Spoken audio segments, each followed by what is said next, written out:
96.9 FM. Fresh news, smart talk, all day. The views and opinions of the hosts and guests are their own and do not necessarily reflect the position of the management and staff of Guardian Network.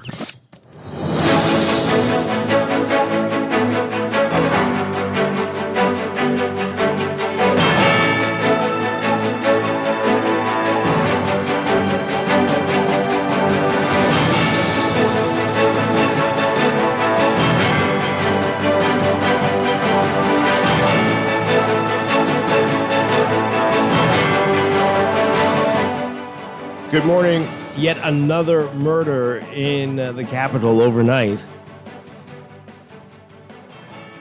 As the police call on citizens to share their CCTV camera footage to help defeat crime.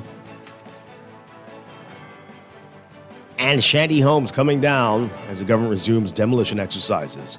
It's all straight ahead this morning. I'm Dwight Strachan, and this is Morning Blend.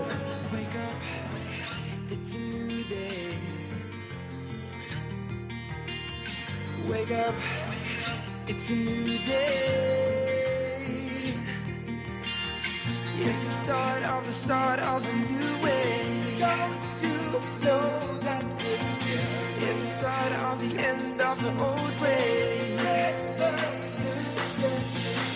Wake up, it's a new day. Wake up, it's a new day.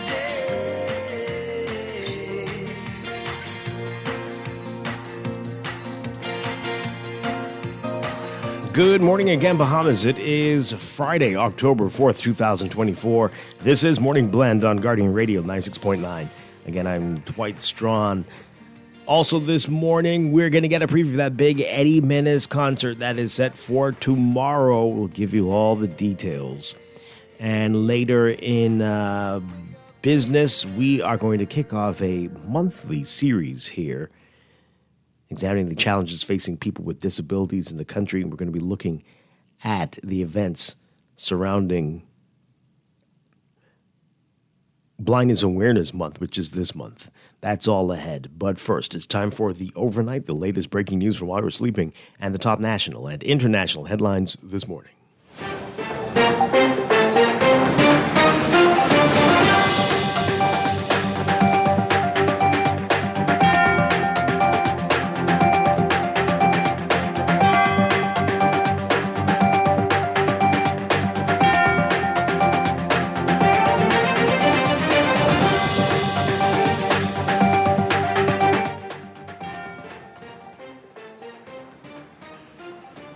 In the overnight, police investigating the country's latest murder. A man believed to be in his 20s outside of the Superwash on Blue Hill Road and Carmichael Road around 11 o'clock last night when two men got out of a Japanese vehicle and shot him multiple times. He died at the scene. No one else apparently hurt. Police are investigating again. This is the third murder in as many days in Nassau.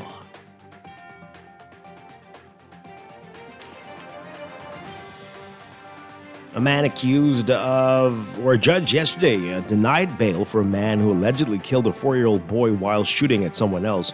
Justice Neil Brathwaite refusing bail for Shanton Monroe, who's facing charges of murder, attempted murder, and possession of a firearm with intent to endanger life. He's denied killing 4-year-old Kenton Seymour Jr. while trying to shoot someone else. Prosecutors alleged that on July 26, 2022, Monroe was shooting at Deshano Joseph on Fleming Street. At the same time, Kenton Jr. was shot as his parents' car was caught in the crossfire. Monroe has denied Kenton's murder as well as the attempted murders of his parents, Kenton Seymour Sr., and Norma Smith. A man accused of trying to snatch a teenager as she walked home required to put on a defense to the allegations. 45-year-old Che Guevara Moxie is expected to take the witness stand in his defense on October 10th. Prosecutors allege that on November 20th, 2020, Moxie tried to grab then 17-year-old Shanique Joseph as she walked along Father Callan Road. Moxie denied the charge at his trial before Franklin Williams KC. Joseph says she was about to lift the latch on the gate to her home when a man grabbed her hand from behind and tried to put her in his car. She managed to get away and the man drove off. However, Joseph testified that the man returned in the same car 3 days later.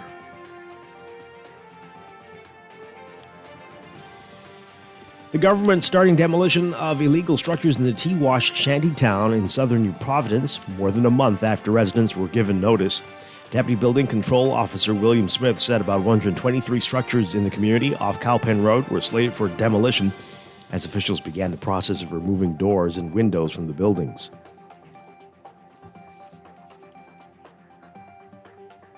The Davis administration is eyeing more reductions in customs duties, which could come as early as the mid-year budget in February. That's according to Minister of Economic Affairs Michael Halkitis. His comments coming during a press conference at the Office of the Prime Minister yesterday, where he was asked if government was looking to implement additional measures to try and counter inflation. Halkitis said a group is working on a long-term strategy, assessing the country's trade sector to see what can be improved to lower costs for Bahamians. And a salary review in the public sector is ongoing. Halkitis confirming this. In May, Prime Minister Philip Davis announced that the planned salary review, saying it will be conducted with a view to increase compensation for workers. Halkitis was asked for an update, and he said it's ongoing. The government's allocated $10 million this fiscal year for the process.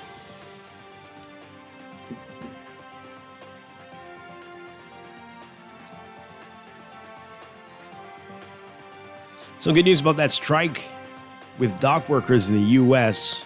The union representing 45,000 striking U.S. dock workers at East and Gulf Coast ports reached a deal late Tuesday to suspend the three-day strike until January 15th to provide time to negotiate a new contract. The union, the International Longshoremen Association, is to resume working immediately.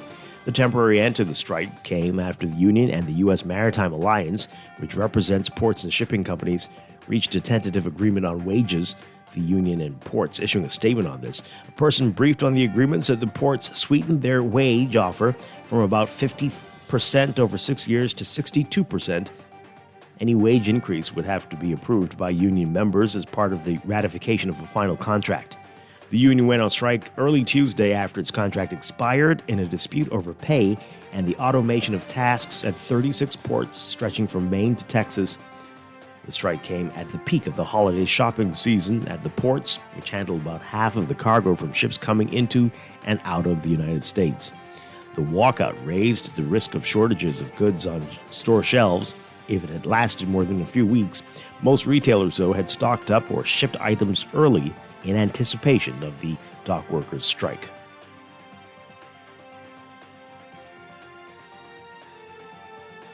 Israel carried out a series of massive airstrikes overnight in southern suburbs of Beirut, and another that cut off the main border crossing between Lebanon and Syria, a main crossing point for tens of thousands of people fleeing Israeli bombardment.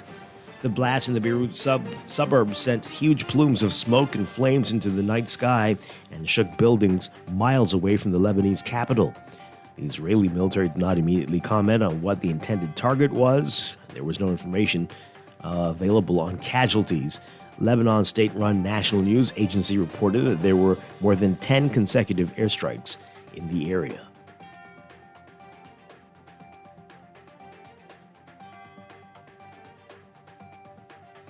And gang members attacked a small town in central Haiti early Thursday, killing more than 20 people, including children. According to a human rights group, another 50 people were injured in the Grand Griff gang burned homes and cars in the town of Pont-Sunday. According to a spokeswoman for the Commission for Dialogue, Reconciliation, and Awareness to Save the Artibonite. A video posted on social media shows a group of people fleeing from the brush with one woman who was out of breath, saying, quote, "nowhere to go." In another video, dozens of people start running through a street after hearing rumors that the gang was approaching. That human rights group and others criticized police in the nearby coastal city of Saint-Marc, saying that they did not mobilize to help people being attacked at Pont-Sunday. Dozens of people crowded around a hospital in Saint Marc where the injured were taken, with one man telling reporters that local authorities were not doing enough to protect people.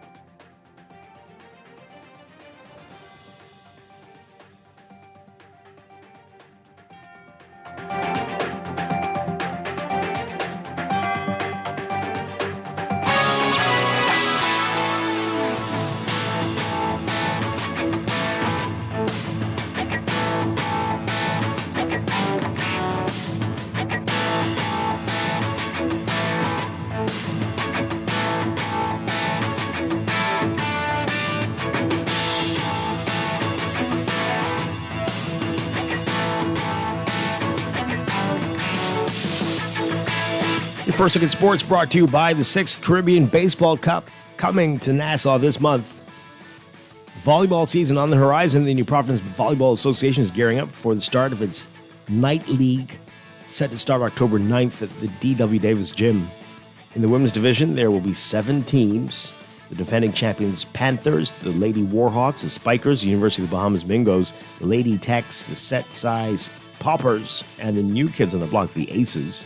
In the men's division, 5 teams returning to the court are defending champs Warhawks, the Defenders, the Technicians, A and B squads, and the Intruders. The Bahamas Chinese Dragon Boat Association set to host its 3rd annual Bahamas Dragon Boat Festival October 12th through 13th at Goodman's Bay in Nassau. Dragon boat racing is a team sport that involves a long and narrow boat accommodating 14-person teams.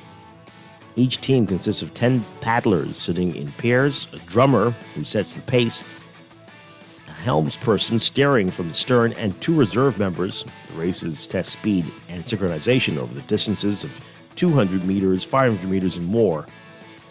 Read all about it in today's Guardian Sports section. And the 8th annual Bankers League Sam Haven Co-Ed Slow Pitch Softball Tournament set for Saturday, October 14th. On the softball fields of the Blue Hills Sporting Complex. This year's tournament expected to bring together banking professionals once again and participants gearing up for a day filled with excitement and competition. There is a $500 cash prize at stake as well. From Thursday night football action, exciting game getting into overtime, and that was enough to help the Atlanta Falcons get a 36-30 win over the Tampa Bay Buccaneers. That's sports, brought to you by the 6th Caribbean Baseball Cup, coming to Nassau October 23rd through 28th at the Andre Rogers National Stadium. The stadium will be buzzing with 6 countries: Cuba, the Dominican Republic, Curacao, the U.S. Virgin Islands, St. Martin, and the Bahamas competing for the championship title, with 17 thrilling games over 6 days. Don't miss out on the 6th Caribbean Baseball Cup, October 23rd through 28th, and follow the hashtag OutaHere24 for more information.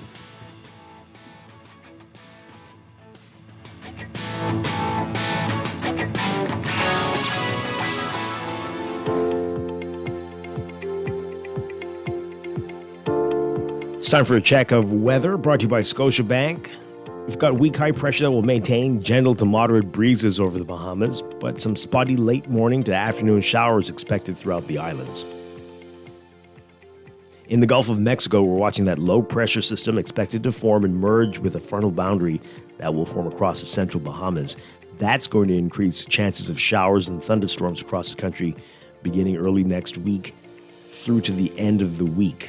So we're watching that very closely. For today, there is a moderate risk of waterspout activity. Localized flooding is also possible during heavy or prolonged rainfall events. Your forecast for today for the Northwest Bahamas, including New Providence, partly cloudy to cloudy. Pretty much the same for the northern Bahamas, including Grand Bahama. In the Central Islands, cloudy today, and similar conditions in the Southeast Bahamas. We're looking at highs getting up to around 89 Fahrenheit, 31 Celsius. Overnight lows tonight getting down to about 76 Fahrenheit, 24 Celsius, with that cloud cover and possible showers. Not necessarily going to be an issue with the heat index today, so a bit of a breather there. That's your first look at weather this morning. We'll have your extended outlook for your weekend and look at the tropics coming up in just a bit. Your first look at weather brought to you by Scotiabank. Be a fraud fighter. Sharing isn't always caring. Keep your personal and financial information private. Never share account details with anyone. A reminder from Scotiabank.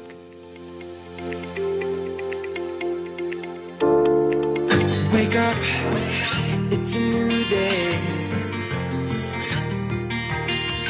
Wake up. You're listening to Morning Blend. When we come back, we're discussing the day's top stories right here on your home for fresh news and smart talk all day. Guardian Radio 96.9. It's the start of the end of the old way. Wake up, it's a new day. Wake up, it's a new day.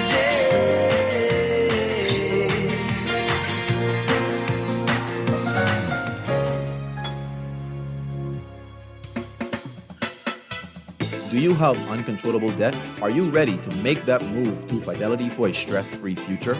These loans have a built-in savings plan that pays you unbeatable interest. Ask about our debt consolidation loans today. Call 356-7764. Fidelity, we're good for you. Are you ready to be inspired? Get ready for the events of the year. Inspire Her 2024 is back and better than ever. Join us at the luxurious Atlantis Hotel Paradise Island on October 10th for an evening filled with inspiration, empowerment, and connection. Hear from leading women activists, entrepreneurs, CEOs, and more as they share their stories, insights, and wisdom. Get tickets now in the Alive Events app. Corporate packages and vendor opportunities are also available. Inspire Her 2024 Women's Conference, October 10th. See you there. Wake up, it's a new day. Living with a neurological condition shouldn't define you. At Cleveland Clinic in Florida, we do whatever it takes to make life better today while discovering new treatments for a brighter tomorrow. From epilepsy management to specialized spine care and brain tumor surgery, we're delivering world-class neurology care for the day-to-day, for the days you live for every care in the world. Visit clevelandclinicflorida.org/Caribbean. Maybe it's time to explore your options. There's no harm in reviewing your mortgage arrangement and considering a better deal. CIBC Caribbean can help you narrow your search and decide. Switch your mortgage to CIBC Caribbean and enjoy a special interest rate and help towards your switching cost. Visit CIBCFCIB.com/inspired home for more information. Conditions apply.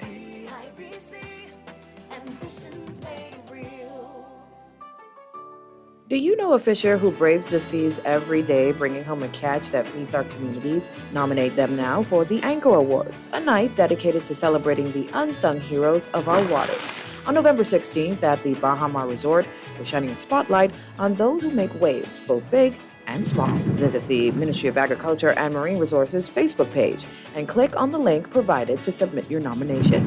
Let's give our fishers the recognition they deserve. Anchor Awards 2024.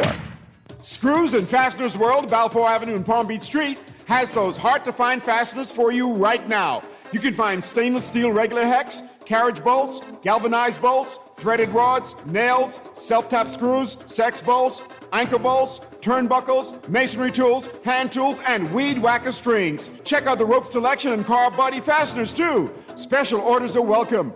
It's your #1 fastener store. Screws and Fasteners World, Balfour Avenue and Palm Beach Streets. Call 326-1976. You are invited to the 6th Caribbean Baseball Cup at the Andre Rogers Baseball Stadium, October 23rd through 28th, 2024. Bringing the action will be the national teams from Cuba, Curacao, Dominican Republic, U.S. Virgin Islands, St. Martin, and Team Bahamas. There will be 3 games daily from October 23rd to 27th, and the championship gold and bronze games on October 28th. Don't you miss it. The 6th Caribbean Baseball Cup at the Andre Rogers Baseball Stadium. Save the date, set your alerts, and be there. Wake up, it's a new day. Wake up, it's a new day. It's the start of a new way. Don't you know that it's the start of the end of the old way. Wake up,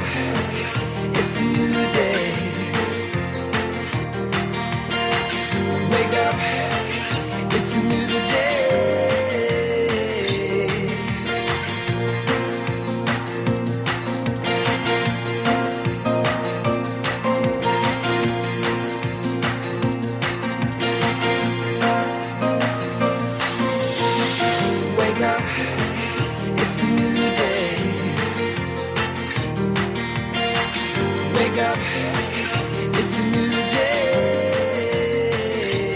Welcome back to Morning Blend here on Guardian Radio 96.9. We are streaming live on GuardianTalkRadio.com and on the Guardian Radio app for smart devices. We're also on your televisions on Cable Bahamas Channel 969 and BTC Flow Channel 612.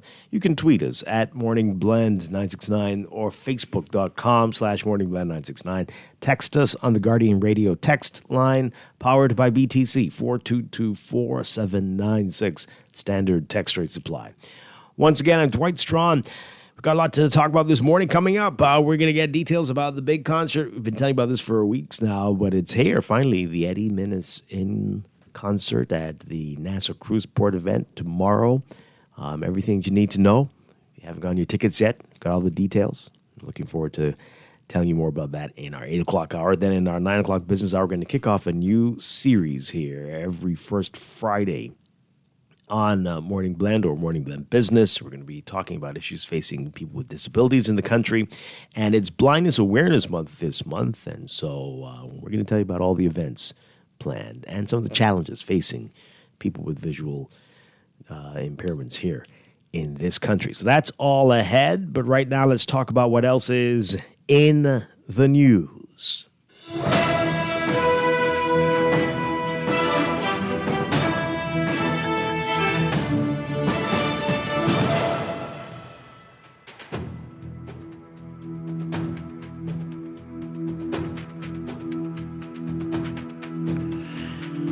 And in the news, folks, we've got a big problem. We've got a big problem. 3 days, 3 murders. Another one overnight. This was after 11 o'clock last night. A man in his mid-20s shot dead outside the Superwash on Blue Hill Road and Carmichael Road. Police are saying that the man was outside the establishment when 2 people got out of a Japanese vehicle and shot him multiple times. It's the same MO every time. And he died at the scene. Nobody else apparently was hurt. And we're waiting for additional details from the police. But every morning for the last, this is the 3rd day now, we've been talking about it. A man shot dead here in Nassau. No sign of it letting up, no sign of anything changing. Here we are again. What is going on, and what are we going to do? And we know there are patterns here. Most of these people know that they had some beef with somebody or involved in, I don't know. It seems many of them involved in some things that might, the police like to say, known to. We're aware of them, or something to that effect. So what should we do? We know it's not random. It's not you were in the crossfire. That happens occasionally, but definitely somebody else is the target, and people know who that target is. What are we going to do? Just let them kill each other off, or what? 3rd day in a row. Should we even continue to talk about this? Will it make any difference at all? 323-6232. 325-4316. 325-4259. Call us toll free, 242-300-5720. Tweet us, Facebook us, text us, 422-4796. Phone lines are lit up, text messages are coming in. Let's hear from you. Good morning, caller. You're on the air. Good morning, Dwight. Good morning, Bahamas. Hey. Dwight, I wanted to have a comment on this because I think we should be very concerned about the crime, but also our own state of acceptance of this level of crime. Now, I don't mean to say to put the blame on us, but we are partly responsible. Because if you come into my home, Dwight, and I said, Dwight, I don't need you coming in my house. You're not invited here, right? Tomorrow you come in my home. Dwight, I don't want you to come in my home and you're invited here. How many times am I going to allow that to happen before I say, okay, Dwight, I won't have to talk to you anymore. I'm going to lock my gate. You can't come into my home. So the question I have, we see that the Royal Bottom Police Force have doing the measure they thought was appropriate in response to the crime. Is it working or not? That's a question that they need to answer. They need to audit themselves, audit the statistics, and then answer that. Secondly, the parliamentarian, the Minister of National Security, should also then audit the crime situation and determine, am I being effective with the last set of policies and legislation that I put forward to curb the crime? Remember, that was the intention. Okay, So, before you I'm go on, saying- I just want to say, before you go on, see, the example that you're giving is a flawed example because that is a crime that can be dealt with very clearly by the police and other authorities, right? I agree. But when I it agree. comes I'm to not your fighting on that. social, your issues with other people, your interpersonal issues, No, I'm not. what I'm can not be done speaking- there? I'm not speaking to that. I'm speaking to the fact that from a management perspective, someone has carriage over the numbers. That's all I'm speaking to. Now, no one can stop a guy from running up and killing someone. We all get that. That's personal. That's social, right? Police has to then go and do their job, find them, put them before the court. However, someone has to say whether the policies they believe are working or not. That's the only point that I'm trying to make. And I don't know if the citizenry is putting enough pressure on that department, on those persons, to demand an audit of the systems that have been put in place. That's my perspective. Okay. All right. I hear you. Thank you very much. Always appreciate it. All right. Let's take another call.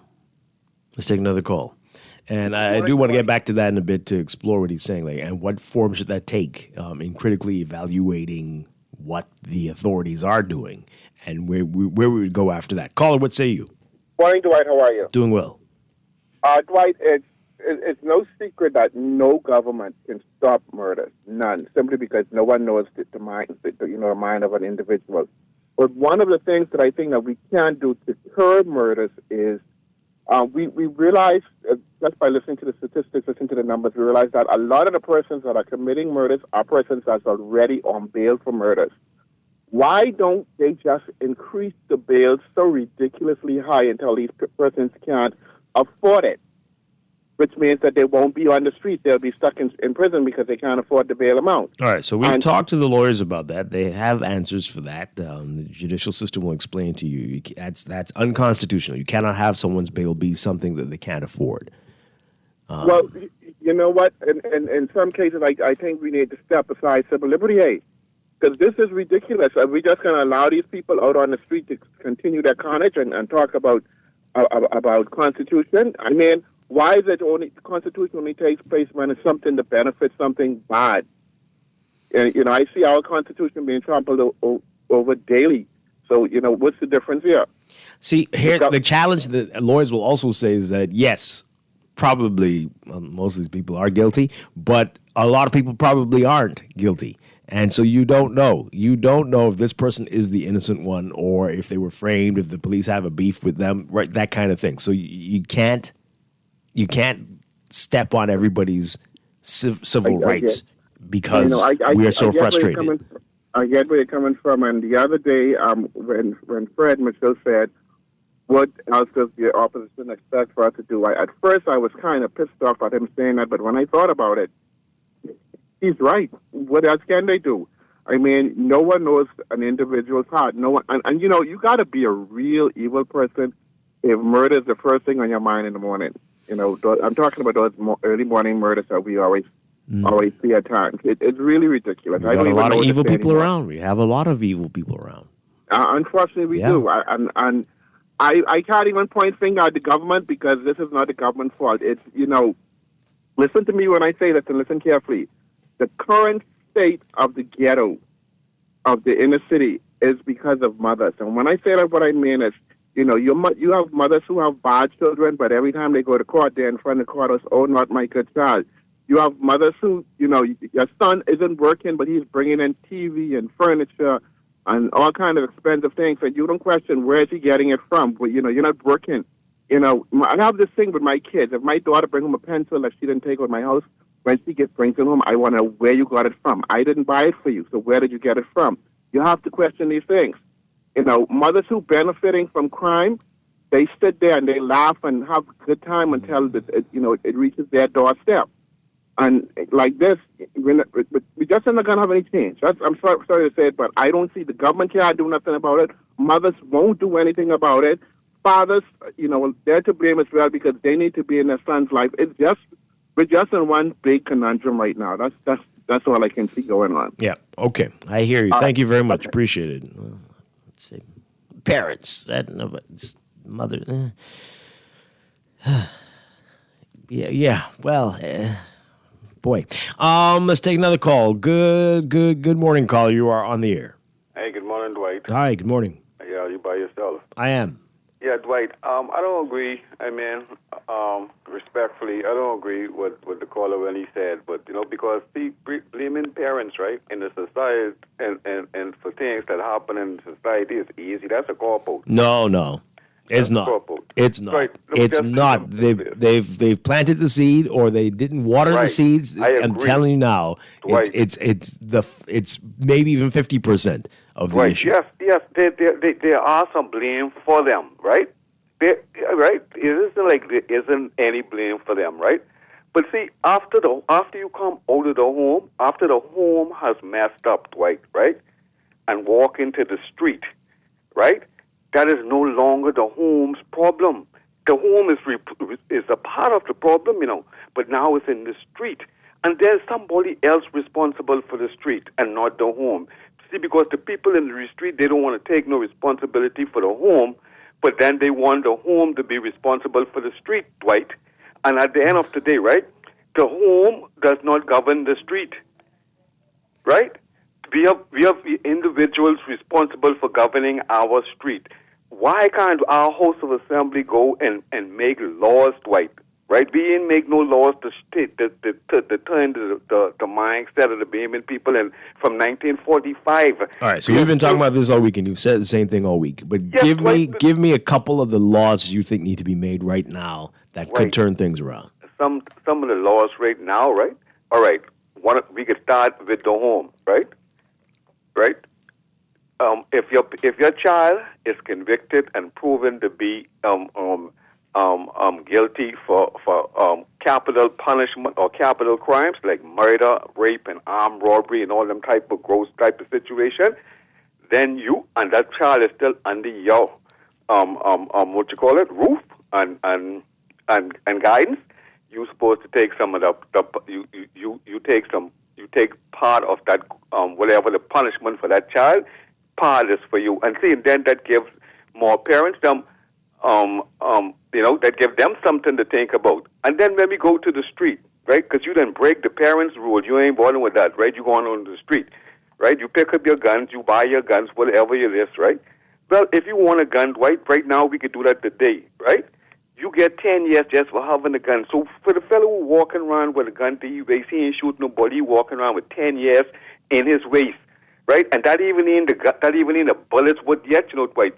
See, we have to send messages that give the criminal mind something to think about.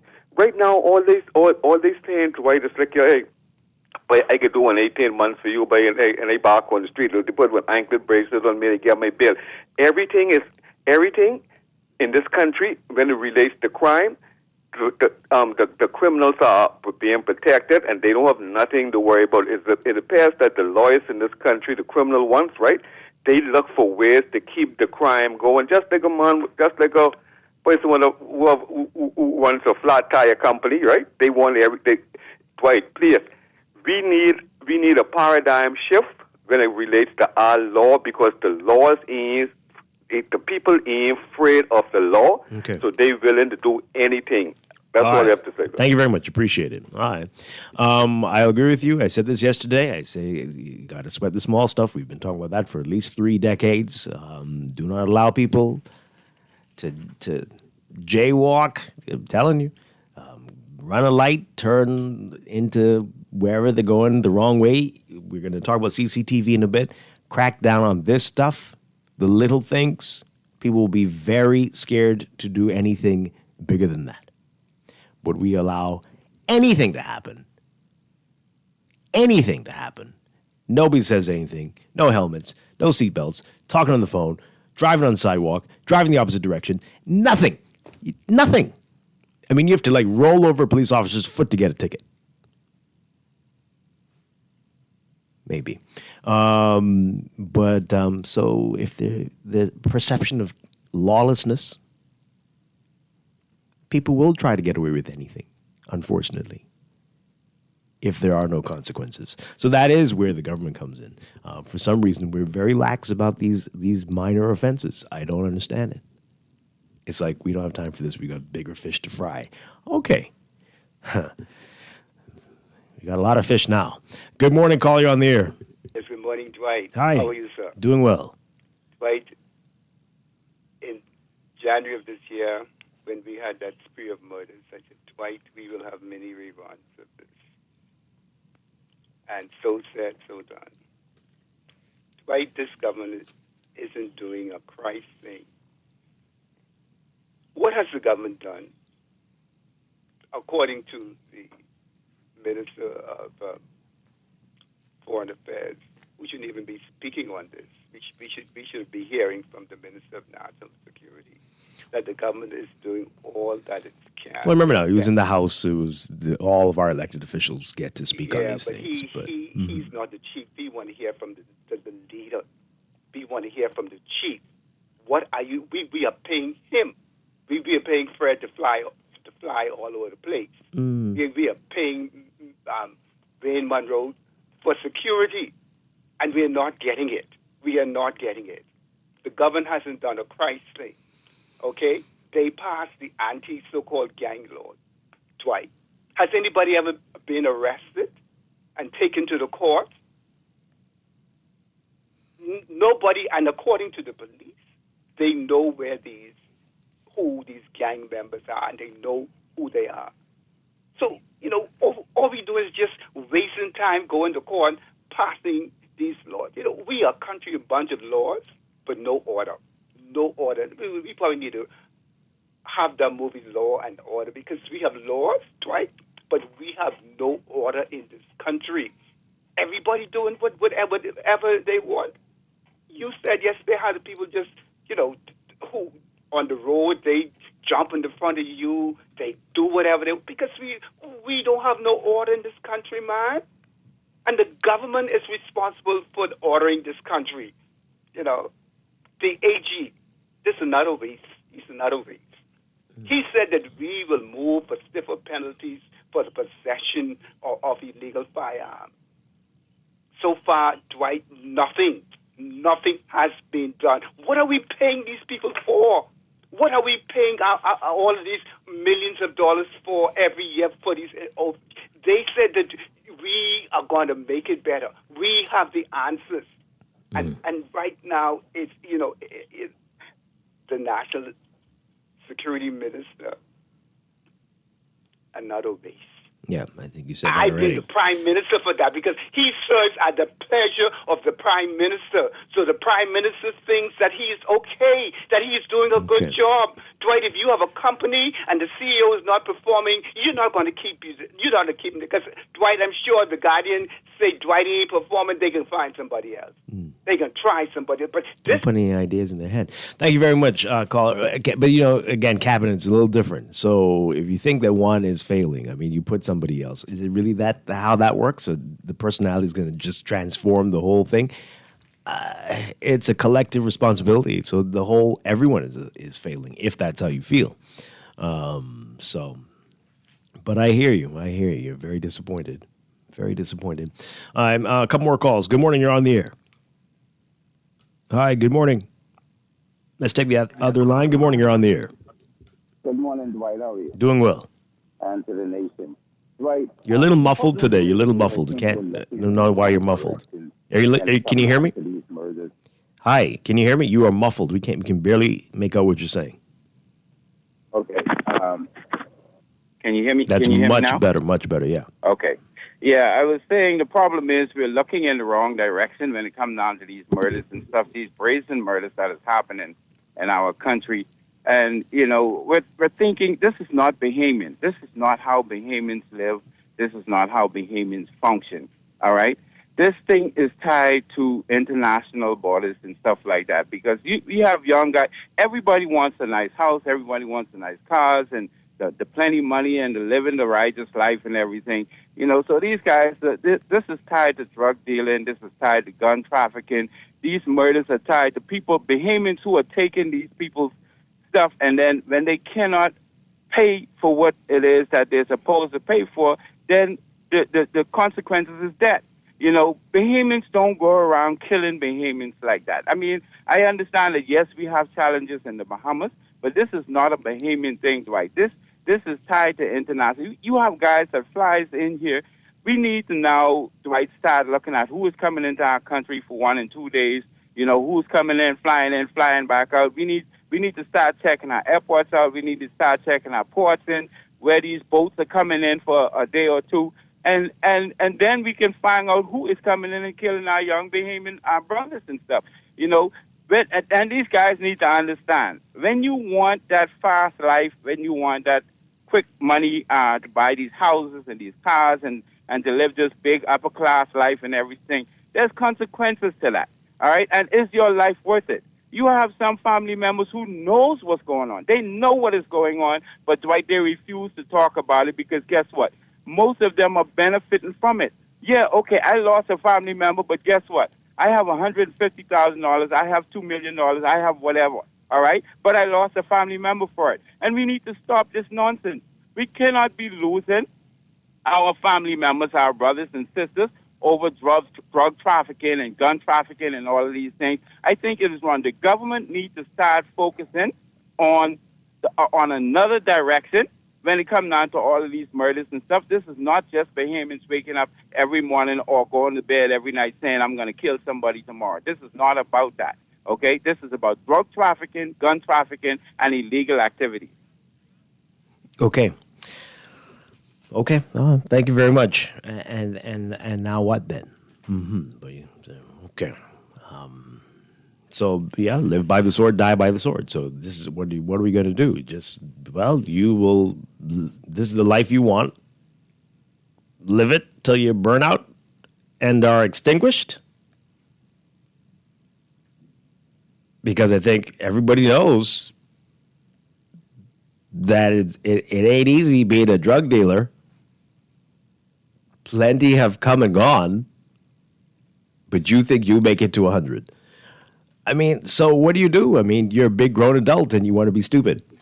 So what? Okay. Good morning, caller. You're on the air. Hey, good morning, Dwight. Hi, good morning. You know, I'm here listening, and the only thing that comes to mind is a disappointment, how disappointed we are knowing who is at the helm today for us in this country. We have the Prime Minister, who is a great criminal lawyer. We have Wayne Monroe, who is also at the helm. But that's the biggest disappointment you have, that them or that Bahamian people continue to do foolishness and continue to live these lives. I mean, which one? Is it the political thing or the fact that people know that your dad was shot and killed and you are coming here to do the same foolishness? You know that your uncle was in jail 10 times and all these other things, and you are here doing the same foolishness. You know that everybody on that side of the family is dead, and you saw murder when you were 7, and you're still doing the same foolishness. Which one is the bigger disappointment? But Dwight, you didn't let me get to that part because that was the line I was heading in. All right, let's hear you. I wanted to get along the lines. I started, like I say, from the helm. I started from the top. You know, last night my husband and Doris was trying to work on the road there, Blue Road South by Golden Gate, and they had to run out of the way from a getaway car from a shooting that was right next to where they were working. The person, burst through them. They had to run out of the road for their lives. Wow. You understand? Mm-hmm. So that's why I wanted to get along that line. We are disappointed, and I expected better out of Mr. Monroe. The knowledge that he has as a criminal lawyer to put something in place, some kind of law in place that will put some fear, some type of fear. It's only a little bit in the minds of some of these criminals to say, hold on now, if I do A, I can do B. Look at this. You get 24 years to turn down to 9 years, which will probably led to about 7 years in total after look at the amount of crime that you did. And there's nothing he is saying about it. Mm. He knows how to fix it because he like he said, a 7-year-old can give consent. So he know the law inside and out. So I know he knows how to open some of these loopholes. That's not what he meant. But also, hey, if the fear of death isn't going to work, No, the talk of that is not going to work. No, doing it is a different thing. It didn't stop it completely, but it slowed it down. No, I'm not talking about capital punishment. I'm talking about the street justice that we're seeing. Street justice. This isn't scaring anybody. Is not stopping any show. So, because everybody trying to show that they're better than the next man until they get gunned down. Then somebody else trying to outdo them. Then they get gunned down. Then somebody else trying to outdo them. And the circle continues. Yeah. What do we do to stop it? All right. Why do you have to prove yourself? Prove yourself for what? Yeah. Thank you very much. I appreciate it. I tell you, we have to create a no-tolerance zone. A lot of you are thinking it needs to be with the big stuff, no tolerance there. But how about we try it? Let's try it for a year. Let's crack down on all the small things. You dropped that receipt on the floor. Oh, boy, we got something for you. Right? Look what you did. You overtook 5 cars and then drove in the opposite direction and did a U-turn where there was a sign telling you not to do it. Yeah, we're taking this car. Let's try it. Try it for a year and let's see what happens. You want to wait till 2025? You want a few more? You want the numbers to... Anyway, let's start it in January. 1 year of absolute no tolerance for little foolishness. And let's see. And if it didn't work, then go back to what we were doing before. 1 year. Let's do it. This texter says here, I have a real issue with persons blaming parents for actions of adults. Children are not committing murders. Yes, parents play a role, but we are past that. It's now time for the police and the legal system and members of the parliament to do what's needed. We have to stop blaming the parents. Persons have simply lost faith in the justice system. It's all related. You need every side to be working, right? But some parents are not instilling certain values in their children, and they are growing up to be horrible adults who will stop at nothing to get their way, and they will mow down anybody to get what they want. And so that is the problem, right? So if it starts there, you got a wild animal in the streets by the time they're 25. So, yeah, parents need to be blamed. Absolutely. Right? Because a lot of, as we said yesterday, they got a whole bunch of programs to help people. But a lot of these parents won't even try to see if they can get the kid in one of these things. We'll find every excuse on the planet as to why they can't do it. Oh, no, that's too late. That's too early. It's too far, too close, to anything. But I can't do that. He can't do that. Who's going to pick him up? Who's going to give him lunch? Who's going to do this? Every excuse in the book. But you see it. How many times have they been suspended? How many times have they gone to a fight in school?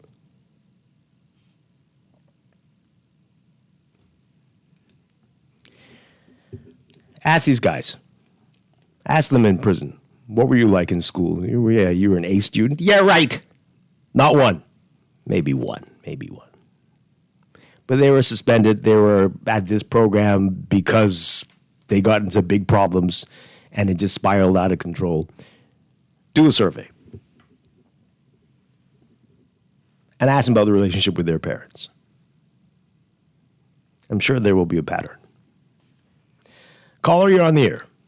Thanks for taking my call, Dwight. Hi. Interesting show. I agree with you, man. Let's sweat the small stuff. I think what that simply means. 1 year. Yeah, okay. Let's try it. Now, Dwight, there's one thing I need you to include in the small stuff that we're going to sweat. The bribery game that we play every 5 years where I give you some money to vote for me because that is a criminal act. and everybody participates in it who participate in it. Are we going to sweat that one too? Is it a criminal act? I mean, but also, I mean, what, they have to show that they voted? What I'm saying is, if I'm I mean, paying if you're you gonna- to vote for me, I'm buying your vote. I know, according to U.S. law, that's an illegal act. Now, I don't know how it works. What if I don't do it? What if I take it and I don't do it? Do what I See, wanted that's to do? double. Then I'm a fraudster. Yeah. No, but what I'm saying is, let's sweat the small stuff and get to the bottom of it, because we practice in this criminality, but that's what I would talk about. Well, but before you go on, I mean, if you were to sweat the small stuff I'm talking about, then I think people will be very afraid to do some of those other things that you're talking about. I agree with you, Dwight. Okay. I just, you know how it is. But Dwight, look at this situation here. You have a credit card. You're going to do 30 transactions with this credit card, and you're going to be charged 3%, right? So you're going to just spend $50. So that's $1.50 you're going to be charged every time, right? After 30 transactions, Dwight, that's $45 that you've been charged. So that $50 reduced to $5. Are we going to sweat that too? Because come on, man, if I spend $50 30 times, why does it have to cost me $45? Are we going to look into that too, Dwight? I mean, that's a totally different issue, but that can be looked into. I believe the central bank is trying to look into all those things. But that can be done. We can do multiple things at one We time. need to fix that, Dwight. Okay. Thanks a lot. Let's see if we can squeeze this in really quickly. Good morning, caller. You are on the air. Are you there? No, let's take the other call. Good morning, caller. You're on the air.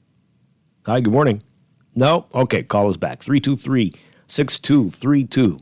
325-4316. 325-4259. This texter says here, like Fred Mitchell said, what else do y'all want the government to do about crime? The programs are in place. Go enroll the criminals. Yeah. Government's doing an awesome job on crime. Well, that last sentence is a bit okay, but they're doing some things. Awesome job of crime. Now, come on now. Anyway, Dwight, at this point, I just expect to hear a murder every day or nearly every morning now, or at least every Monday. If we have a murder 121 days out of the year, that's a third of the year. And they also say, so that caller, he doesn't think a lack of men in the home is contributing to these issues as well? Yeah. This texter says here, the judicial system takes so long, denying bail would be really unconstitutional. Okay. So if we work on getting these cases to trial, then we can get the guilty ones off the street and the innocent can go on with their lives. Justice takes too long and the streets enact their own justice. Dwight, unless we seek programs to change the individual from the inside out, then we will continue to treat symptoms and results will remain the same. Most of the influences nowadays for our identities and behavior are media-based and music. Let's take this call. Good morning. You're on the air. Are you there? Hi, good morning. Hi, good morning. Hi. How you doing, Dwight? Doing well. How about you? Wonderful. Yes, as I look, I think us as a people, we need to realize that, just look at what the big problems, what the core problems are. I don't think there's a government that comes into power that doesn't want to reduce crime. It doesn't make sense. But when we look at it, I think we have a culture. We have a culture of, we glorify the things, negative things. You turn on the radio, you listen to the music. Mm-hmm. Okay? You turn on the TV, you watch the movies. The things that we glorify, if you ask the average Bahamian child, the icons, who are the places that they look up to? And the names that you would hear is names of people who are just, they spewing violence and hate and promiscuity. Absolutely. But we don't realize that, listen, this is the core of the problem. You look at the average homes, more than 60% of the homes in the Bahamas, they're led by single mothers. That is not the way that it was designed to be. That is not the best way to bring up children in any society. And if you look at our prisons,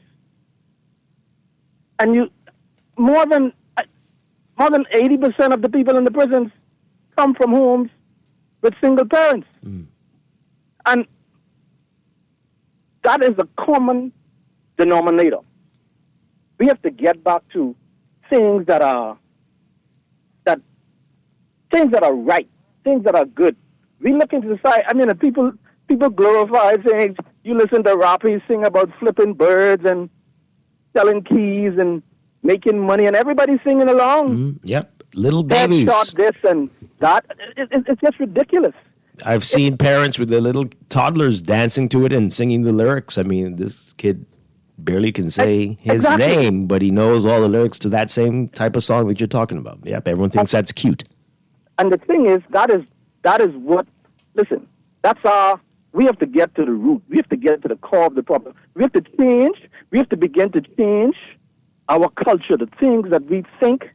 We have to get our children to see what is, what are really the good things.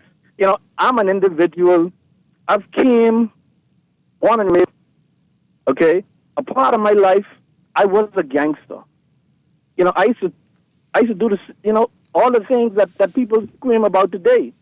And the reality is, we used to think it was cool, and people today think it's cool. What's cool about someone sparing you? What's cool about going to prison? There's nothing cool about that. But we have to try and listen. Why did you do it? What made you act like that? Because again, like I said, I thought it was cool. And everyone, that is what society is putting out there. What is cool of being bad and people fearing you? But it's like, if people fear you, it's like you get respect, but that is what society is putting out. We have to get past that. And I think we have to when we don't realize what the problems really are, we just see the symptoms of the problem.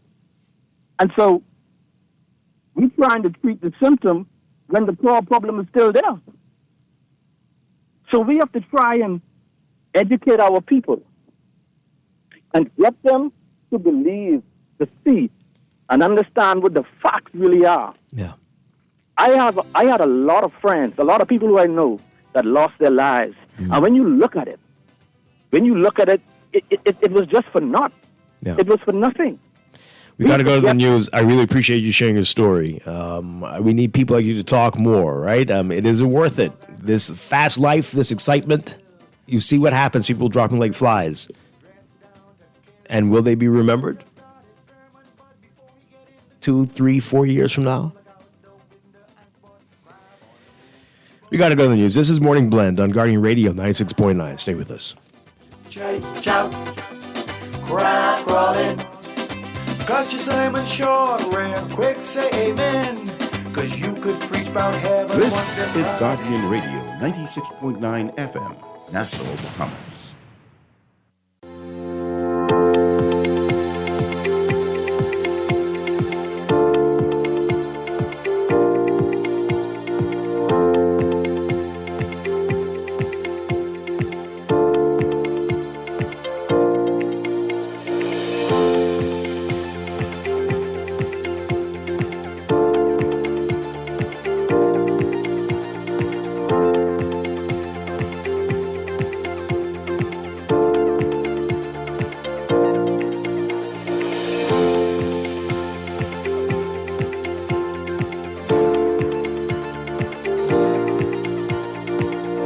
Welcome back to Morning Blend here on Guardian Radio 96.9. We are streaming live on GuardianTalkRadio.com and on the Guardian Radio app for smart devices. We're also on your televisions on Cable Bahamas Channel 969 and BTC Flow Channel 612.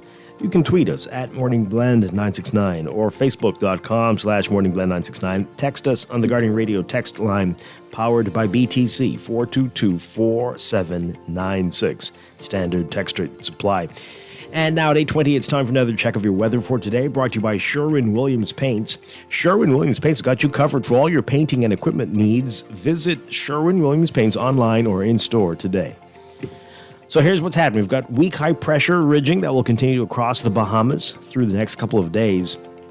We're also watching a system in the Gulf of Mexico, a low pressure system expected to form and merge with the frontal boundary. and that's going to form over the central Bahamas. All of this will increase chances of showers and thunderstorms starting early next week, and that will continue over a number of days, well into the week. So we'll prepare yourselves for that beginning Sunday into Monday. And with today, though, we are looking at some spotty late morning to afternoon showers. And there is a moderate risk of waterspout activity and localized flooding during heavy or prolonged rainfall events. So for today, we're expecting a cloudy day over most of the country. Variably cloudy to partly cloudy to cloudy for most areas. And that cloud cover and potential rain will keep temperatures possibly not quite into the 90s today. So look for highs around 89 Fahrenheit, 31, 32 Celsius. Heat index not necessarily will be a factor today. Overnight lows tonight getting down to about 76 Fahrenheit, 24 Celsius. In your extended outlook for your weekend, Saturday, partly sunny, occasional cloudy periods. Pretty much the same for Sunday. And then, as we said, the changes coming on Monday. Partly cloudy to cloudy in the northern and northwest Bahamas. Partly sunny with occasional cloudy periods in the central islands. By Tuesday, more of that and an increase in rain, shower and thunderstorm chances, especially for the northern and northwest Bahamas through to at least Wednesday and Thursday. In the tropics, quite a bit happening. We've got Hurricane Kirk, a big system out in the Atlantic, but not going to be a threat to us. Tropical Storm Leslie over the eastern tropical Atlantic. And again, all eyes on the disorganized showers and thunderstorms over the western Gulf of Mexico, associated with a trough of low pressure. That system has about 40% chance of formation and could be a rainmaker for us as it moves through the Gulf beginning next week. So with Leslie and Kirk, they're out there in the Atlantic. Kirk about a little over 1,000 miles east-northeast of the Leeward Islands. Forecast to begin to weaken by Saturday into early next week. Again, not going to be a problem for us well out in the Atlantic. Leslie's getting a little stronger. Leslie, a tropical storm now, about 645 miles west-southwest of the southernmost Cabo Verde Islands. Leslie is moving towards the west near 6 miles per hour. A turn toward the west-northwest is expected later today, followed by a turn toward the northwest and an increase in forward speed. Additional strengthening is forecast, and Leslie could become a hurricane by Saturday. But again, that's well out into the Atlantic as well. Not an issue for us, but we're ready at L in the hurricane season. That is your morning blend weather check. Also brought to you by Easy Car Sales. Easy Car Sales inviting you to EV City, their new location now open on the highway at Abundant Life Road. Come and meet the team at EV City and find out how you can save on fuel and maintenance driving eco-friendly electric vehicles. Open every day except Sundays. Visit easy242.com to find out more.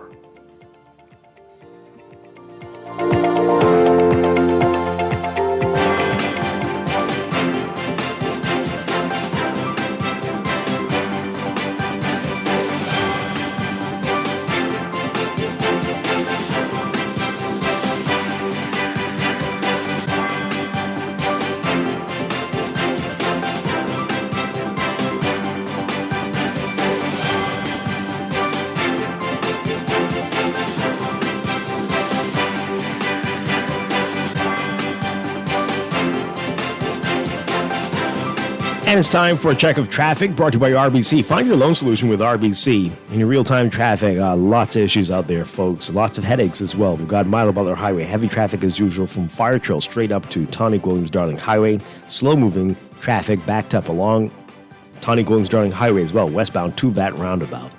And we're seeing the traffic building now at the six-legged roundabout, especially on the JFK Drive side, that's eastbound. Over on Gladstone Road, I'm seeing some slow-moving traffic as well, northbound. But as you get closer to the roundabout with JFK Drive and Bahamar Boulevard, it seems to be a bit more manageable, but there are some delays on the JFK Drive side near Theodore Lane if you're heading westbound, and eastbound if you're heading towards Prospect Ridge Road and Harold Road.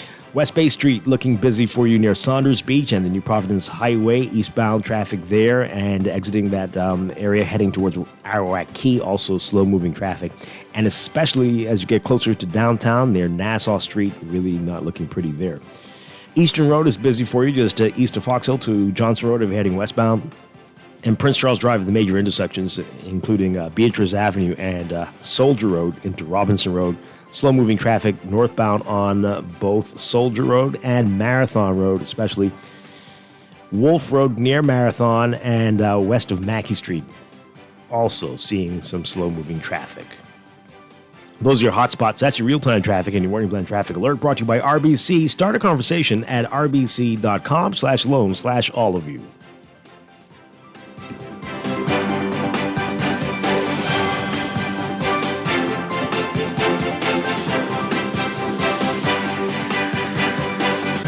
The future of driving is here, and it's electric.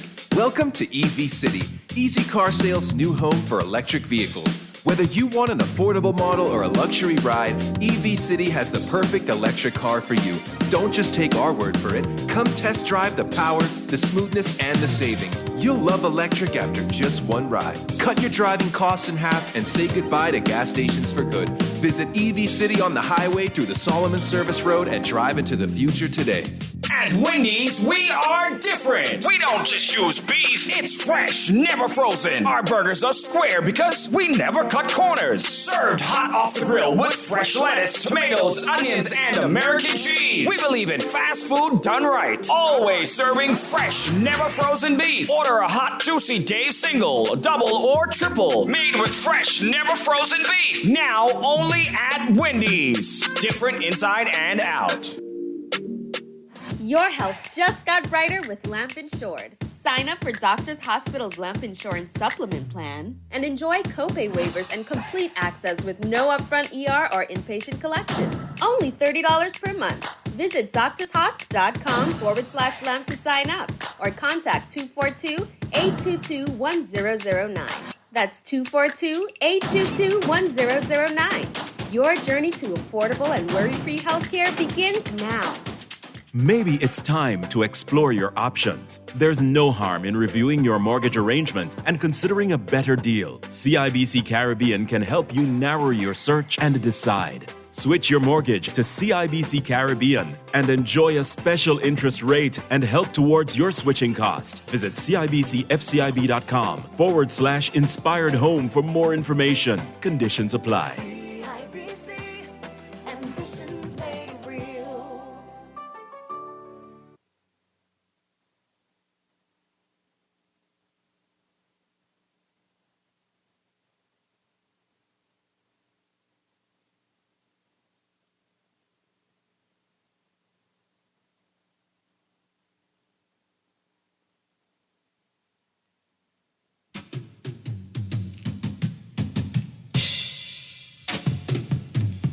You don't want me and you don't fight.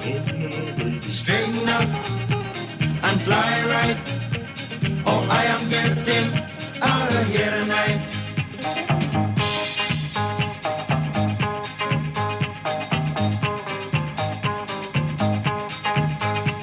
You say you got plenty money and you did want to spend it for the love of me, for the love of me. It turns out you's a cheapskate and the bills they must wait on my salary, my measly salary. You better straighten up and fly right if you don't want me and you to fight.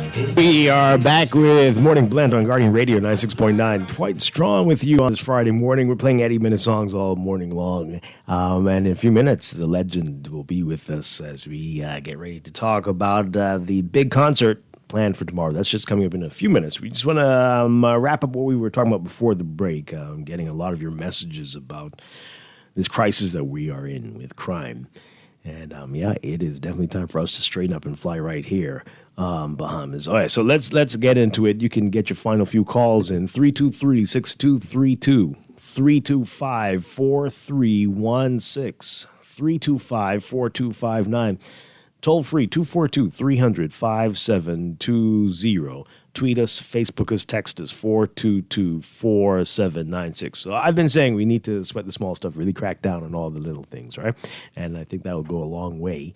That has to be done at the same time as you get the troubled youth, and not just the troubled youth, everybody into programs that can help with their development and see if you can work on these parents. So everything has to happen. It's not just one thing that needs to be done.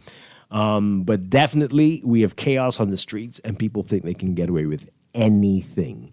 I'm telling you, this is related. This is related to the other crimes we're seeing in the country. You allow people to think they don't need to do this. They don't need to have a license. They don't need to have a driver's. They don't need to have insurance. They don't need to.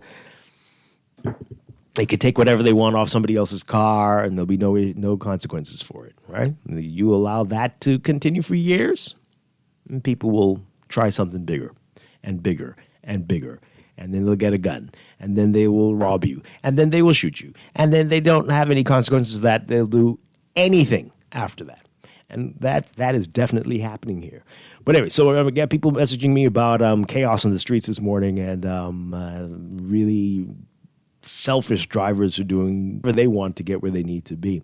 So I've got someone telling me, you need to invite the Commissioner of Police to come on to explain to the Bahamian public why they continue to ignore this type of criminal behavior on the streets, right? Between the daylight murders and reckless drivers who are actually potential murderers with cars, how can we survive? Yeah. It is very scary out there. Very scary. This person says here, I think we read that already. Yeah, we read that one. What planet is that previous caller, somebody earlier? Living on, Bahamians have marveled and enjoyed the proceeds of crime, drugs. Some dress up in fine clothes and have businesses and churches and call it God. Many Bahamians will continue along this path, nothing to do with any international community pressure. I'm editing there a bit. Why can't we as Bahamians understand that National Security Minister Wayne Monroe cannot implement changes alone? It has to be a collective cabinet decision. Yeah, that's what I'm saying. If you think one is failing, then the entire cabinet is the problem, if that's what you think. This person says here, the FNM and PLP agreed on the vet bill, but can't come together and draft or update legislation to help with crime. And we really think either will make any difference. We need to really appreciate the fact that neither of these parties have the willpower to clean up the corruption that is cloaking and enabling the crime spikes. We really need to spend the weekend thinking about this, if only for your kids' future, the ones left at least. Okay, well, I hear you. This person says here, before we give tickets for littering or running red lights, let's get these shanty towns under control. I don't see why you can't do all of them at the same time. Why can't you? It's not the same department. It's going to deal with one and dealing with the other. So why not? And you are right. Let's do a survey. You will realize that most of these inmates come from homes led by single mothers. Prove me wrong. All right, and then what? What are you going to say? You're going to blame women. That's what you want to do? I mean, where is the father? People ask, plenty text messages. So where is the father? Where is the dad? Where is the dad? What's happening there? We're not blaming that dad? What are you going to say? He's dead? Okay, well, he's either dead or a deadbeat.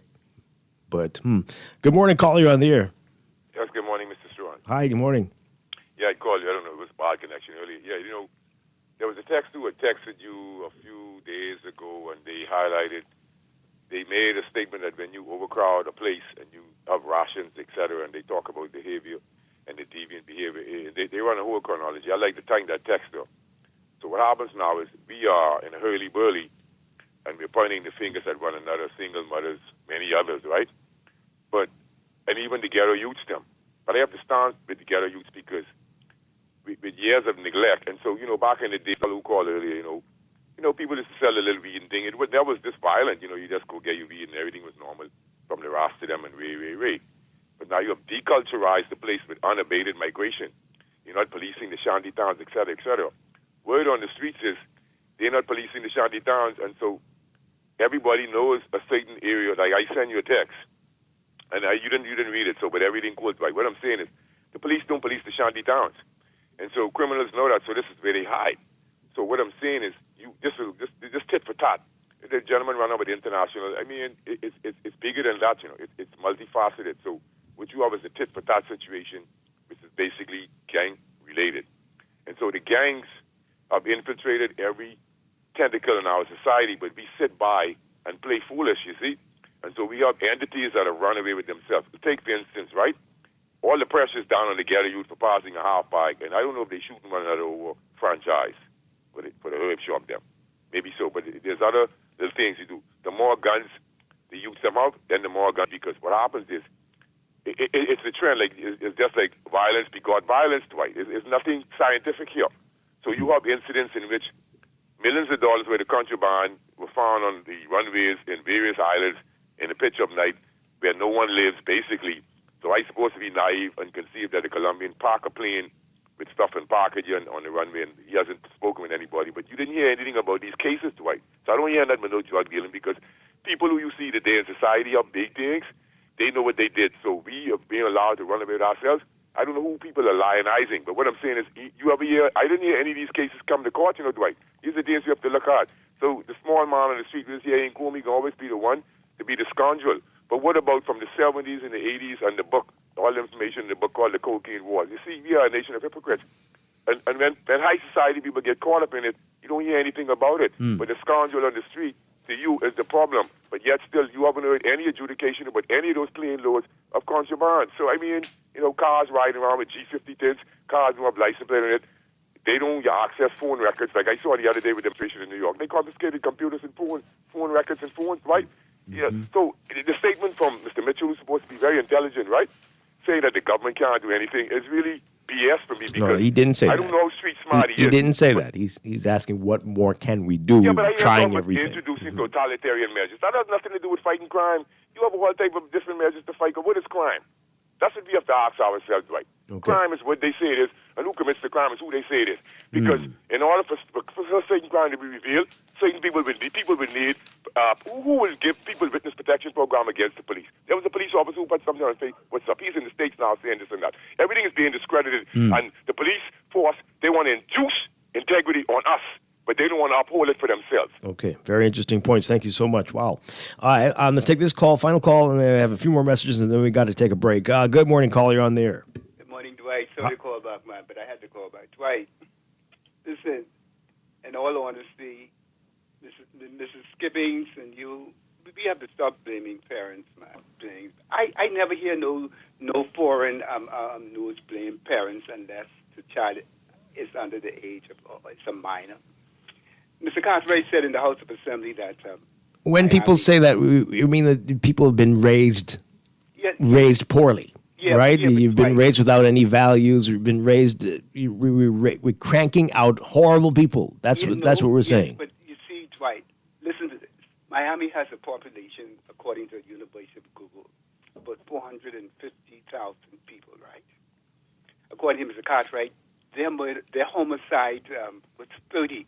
Yeah, something's off with that number. That number's not quite right. And then it's. But they have similar demographics as we do. They have ghetto areas. They have the city of Miami is a very specific area, and you have to look at the metropolitan area, which is millions of people, and they got every one of those cities across the street. You cross the street and you're in a different city. Yeah, so let's not look at it like that. They got a huge problem. But let's look at us. I'm saying, Dwight. Listen. The difference is, Dwight, those places that even though these individuals make, and a lot of those individuals in Miami are most of the people who are arrested are poor, are black people who are in single homes and so on and so forth, right? But I'm saying if that is true, the fact is that the difference is these people still see that there's order in their society. They know that if they go down the road and if they run the stoplight, if they do this, they will be caught and charged. The difference in our society, even in homes where you don't have structure and whatnot, if they came out of the home and they saw order in our society, like you said, to these small things being the petty things being sweated, then it will make a difference. But in the home, there's no order. Out of the home, there's no order. So what you expect is order. Totally agree with you on That that. is the problem. We have no order in this house. We Absolutely. need order, man. Very much so. Thank you very much. I agree with you. All right, these messages as we go to the break. This person says here, after the Trump assassination attempt, the head of the Secret Service was called before Congress to give an account. Not the shooter's parents, but the shooter's parents got a lot of flack, though. They certainly did. Anyway, parents play a role, but we have to hold Prime Minister Davis and National Security Minister Monroe into account. The public safety is their responsibility. Okay. Blessings to you and our Bahamaland. We've been hypothetical for too long. Time to be practical. No Minister of National Security has been so nonchalant as the one we have now. Due to his inefficiency, why has that position not been replaced yet? It's almost like we must take whatever we are fed and carry on. Like a stench that's stink. Okay, that's a lot. Check the tone of our young society. They are careless and numb to empathy. We need to love daily on this overpopulated island, and not just seasonal love. Drastic measures are overdue. Replace those figurines in the House of Assembly with men of action. Praying God keeps the Bahamas as we are his own. With the CCTV issue, here we go again. Another badly implemented system, digitization, click to clear, turn left on red, JDL cargo, and on and on. In 2019, at an IDB conference, a lady stood up and suggested to government officials that before they launch this massive digitization effort, they should have an education campaign. The digitization project manager dismissed her rudely. Here we are 6 years later talking about a digitization education campaign. It is crazy the way we do things. Around that same time, I publicly laid out a design to integrate private cameras, government CCTV, and ShotSpotter for 100% coverage of Nassau. Last year when I heard the police with a major announcement, this is a long text, with a major announcement requesting access to private camera systems, I hung my head. Not again. If this is your first action should be to go to the extra mile with laws and agreements to assure the public that their privacy will be protected. But here we are, low adoption, and the implementers scratching their heads wondering what's gone wrong when the answer has already been given. Okay. The police wants a partnership by way of CCTV with the public and refuse to be transparent in their investigations. What if my CCTV reveals a person in authority in the government or private sector? Will it take 6 months to investigate, or should I just leak it on social media? We Bahamians are not cranking out horrible people. It's the illegals who came here with their own culture and popping out anchor babies and letting them run wild and teaching them the evil, that their evil culture, or their evil culture instead of ours. Okay. Have you ever seen a Haitian parent arrested for their Bahamian-born criminal children, and they're having 10 kids to R3?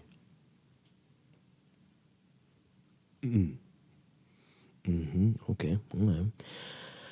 Oh, boy. If the caller wants Skippings to stop blaming the parents, well, tell the caller to stop blaming the government, because these criminals live with many of us who complain every day on this radio. They wouldn't report their bad family.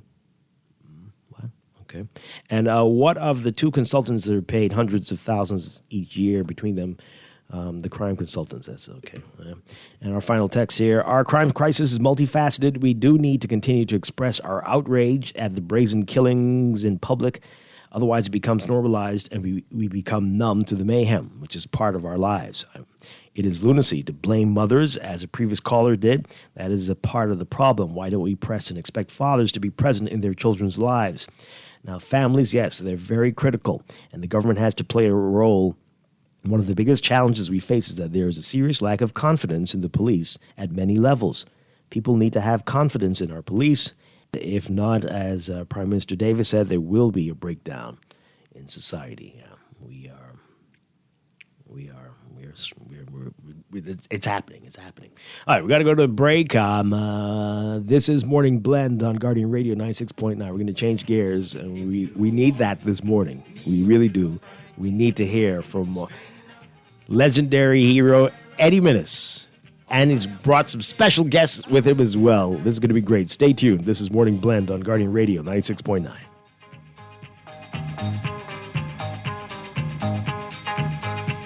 You say you got plenty money and you did want spend it for the love of me, for the love of me. It turns out you's a cheapskate and the bills they must wait on my salary, my measly salary. You better straighten up and fly right if you don't want me and you to fight. Straighten up and fly right, or I am getting here tonight.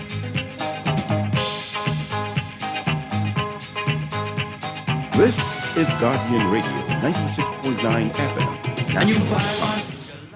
Here's the show-winning art store moment from Shelley and Dee Dee.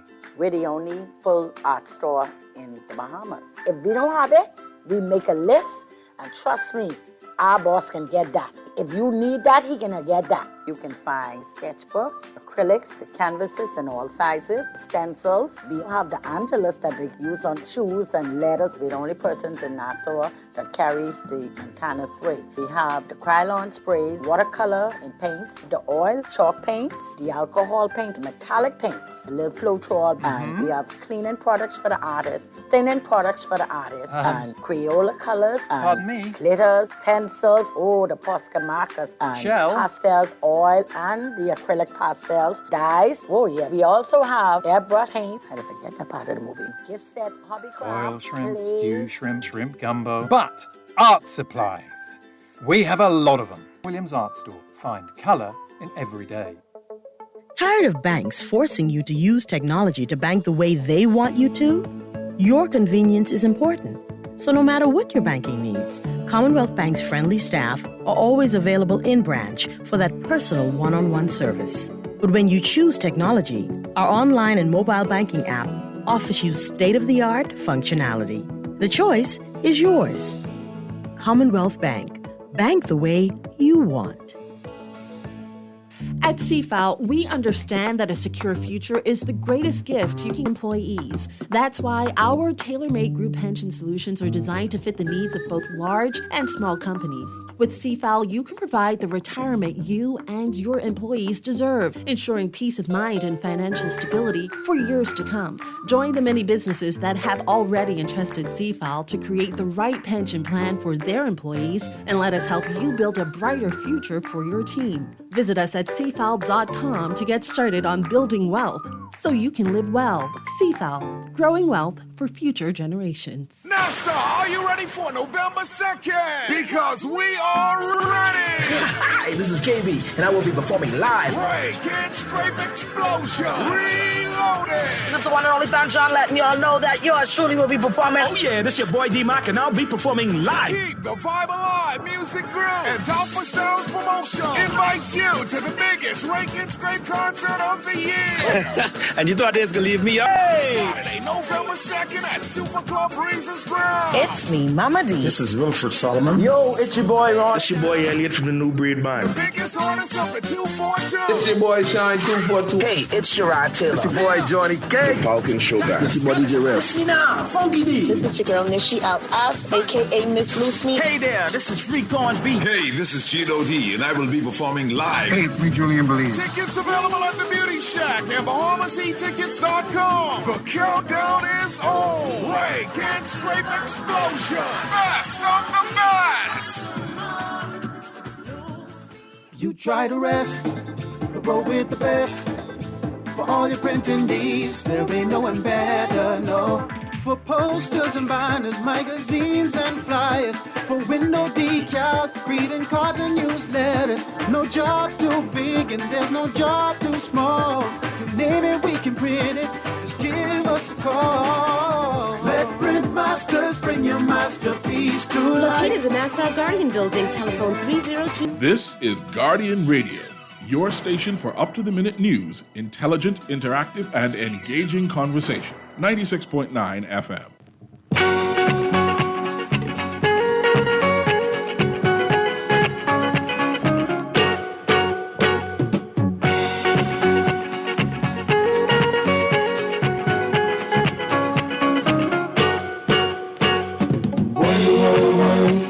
I ain't sorry for you, boy. What your ma gonna do when when she find out. We are back with Morning Blend on Guardian Radio 96.9. Dwight Strong with you on this Friday, and I am very happy, joined in the studio by a couple of legends.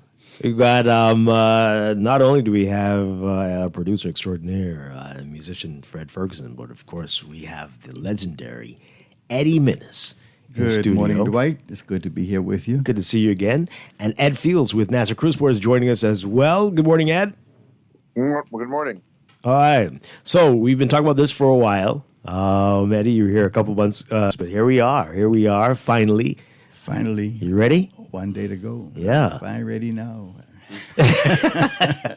All right, I got to ask you about this. In today's NASA Guardian, our Siobhan Moss has an article with you and about you. It says it's been 4 decades since you performed, since the last time you performed live? Yes. In late 70s was the last set of concerts we did with Ronnie.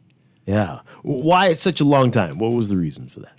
Well, when I moved to Eleuthera back in 1990, and 2, having venues that are appropriate, and my belief is if you're not going to do it right, don't do it. And so the opportunities really weren't there for me to do it properly, because for me to do it personally, it's impossible, because you need a machinery behind you. Yeah. So when Ed Fields approached me last year and he showed me the amphitheater at the port, it was perfect, really. And so I jumped at the opportunity, and here we are today. Yeah. Yeah, Ed, let's talk about it. I mean, we're hearing a lot of our great musicians say this, and this is quite the venue. Let's talk about what it takes to put on something like this. Well, it's production. It's like anything else. We're trying to do these things at world-class levels. And people need to, I think, have a degree of appreciation for that. And when you combine a world-class artist with a world-class production, then obviously it's costs, okay? And so that's what, rationalizes the ticket pricing, et cetera, et cetera. But, we're just very happy at the Cruise Port to be able to have the facilities and the team to be able to produce these events. And, so with Eddie, as Fred will tell you, it's a no-brainer when it comes to who are the artists that Bahamian artists specifically that you can essentially showcase this way. All right. Fred Ferguson, you're the musical director. Let's talk about that and what we can expect before we get back to Eddie on what the set is going to be like. Well, I'm just here for the support. Yeah. But whatever it takes to get Mr. Minnis comfortable and make sure the music is right to his liking, it is my duty to do that. So I'm honored to be here. It's going to be great. The higher level band is the band that I'm using to do this. So I'm just sitting on top to make sure everything goes well. And as far as the rehearsals are going, we're doing okay. Yeah. How's that been, Eddie Minnis? It's been a challenge because it's been a long time. Yeah. But as I said, being in Fred's hand, and he's making sure everything is tight. So it's been excellent. Yep, the set, what you're going to be with songs, everything, you have that sorted out in there? Oh, yeah, we had that sorted out a long time Yeah. ago. Because, again, the hardest thing was deciding which songs to do, because I got a portfolio of over 90 songs that have been recorded. And I trusted Fred's guidance as to which songs I should really highlight. Yeah. And there's a lot of songs. Yeah. Really are. I mean, like someone said, I think to him that his songs is the songbook to their life or something like that. Yeah. So, Mr. Minnis has songs. I mean, you think about the first thing that was released from him, not by him, would have been Miss Lai, that was done from the Fergusons of Farm Road. And the last song that Ronnie Butler recorded before he passed was a song written by Mr. Minnis. Wow. So you think about all of that in between with Naughty Johnny and the buffet and all Eleuthera. I mean, the way that Mr. Minnis writes, I think it's important that we note that this is a class in songwriting more than the music for me in this instance, because I know the music and I like it. But when you study how he writes and the style that he writes in, all these young persons who are wanting to come in our business should take the chance and study the style of songwriting for a person that's never studied songwriting. Right. And the last time you were here, we talked about it, how you've really held up that mirror to Bahamian society, and you've, as you said, Fred, telling people's stories, their lives. Right. And matter of fact, to to preserve the music, I'm in the process of producing 3 Eddie Menace songbooks. Each one will contain 30 of my original songs, so that's 90 songs. Chris Justillion has transcribed the music. Tristan Benaby is putting the book together. And I'm also explaining what inspired me to write each of these songs. You see, and it's really, I've been working on it for over a year. Wow. Still working, but we're very close to the production of songbook number 1. And a lot of the songs in that are going to be in the concert. Excellent. So maybe next year that we can expect we'll that out? actually, hopefully before the year's Oh, out. okay. All right. Excellent. We're that close. Yeah. So you're going to come back to tell us about songs, that. bro. 19 That's songs. That's pretty impressive, Something eh? like Yeah, and in addition, Gino D and Fan Sean are singing my songs. Oh, wow. In essence, Gino will be doing 4 of them, and Fan Sean will be doing 4. Now, these are songs that I didn't sing, but Ronnie sang, Emily, Aaliyah, and Sydney Darling. Other persons sang these songs, and I'm sort of showcasing them with Gino and Fan Sean. So the entire music of the show will be Eddie Menace songs. Oh, wow. That is powerful. that is great. That is great stuff. All right, so let's get some details about tomorrow night and what we can expect. Ed, you mentioned tickets. Let's talk about ticket prices and where to get tickets from if you've got to be there tomorrow. What do you? Well, I'll tell you first and foremost is general admission tickets are essentially almost sold out. So Wow. Those are the $75 tickets, and I want to emphasize those are standing. They're not seated tickets. So, but you can obviously, bring your chair, your folding chair if you want, and that way, you can. If you get tired standing, you can sit down. But those are all sold out, and there's a great. Eddie, this is the first time you're hearing that? Yeah, Eddie, you should see his face, Ed. Those are the general right. standing.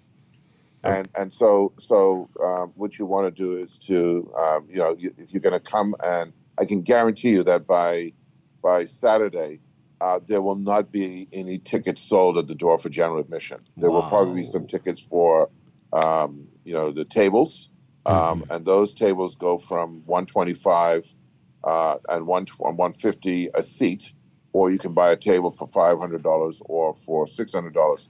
And also in the stage left and stage right, there are only a limited amount of tables left. So you go on to ticketboxevents.com.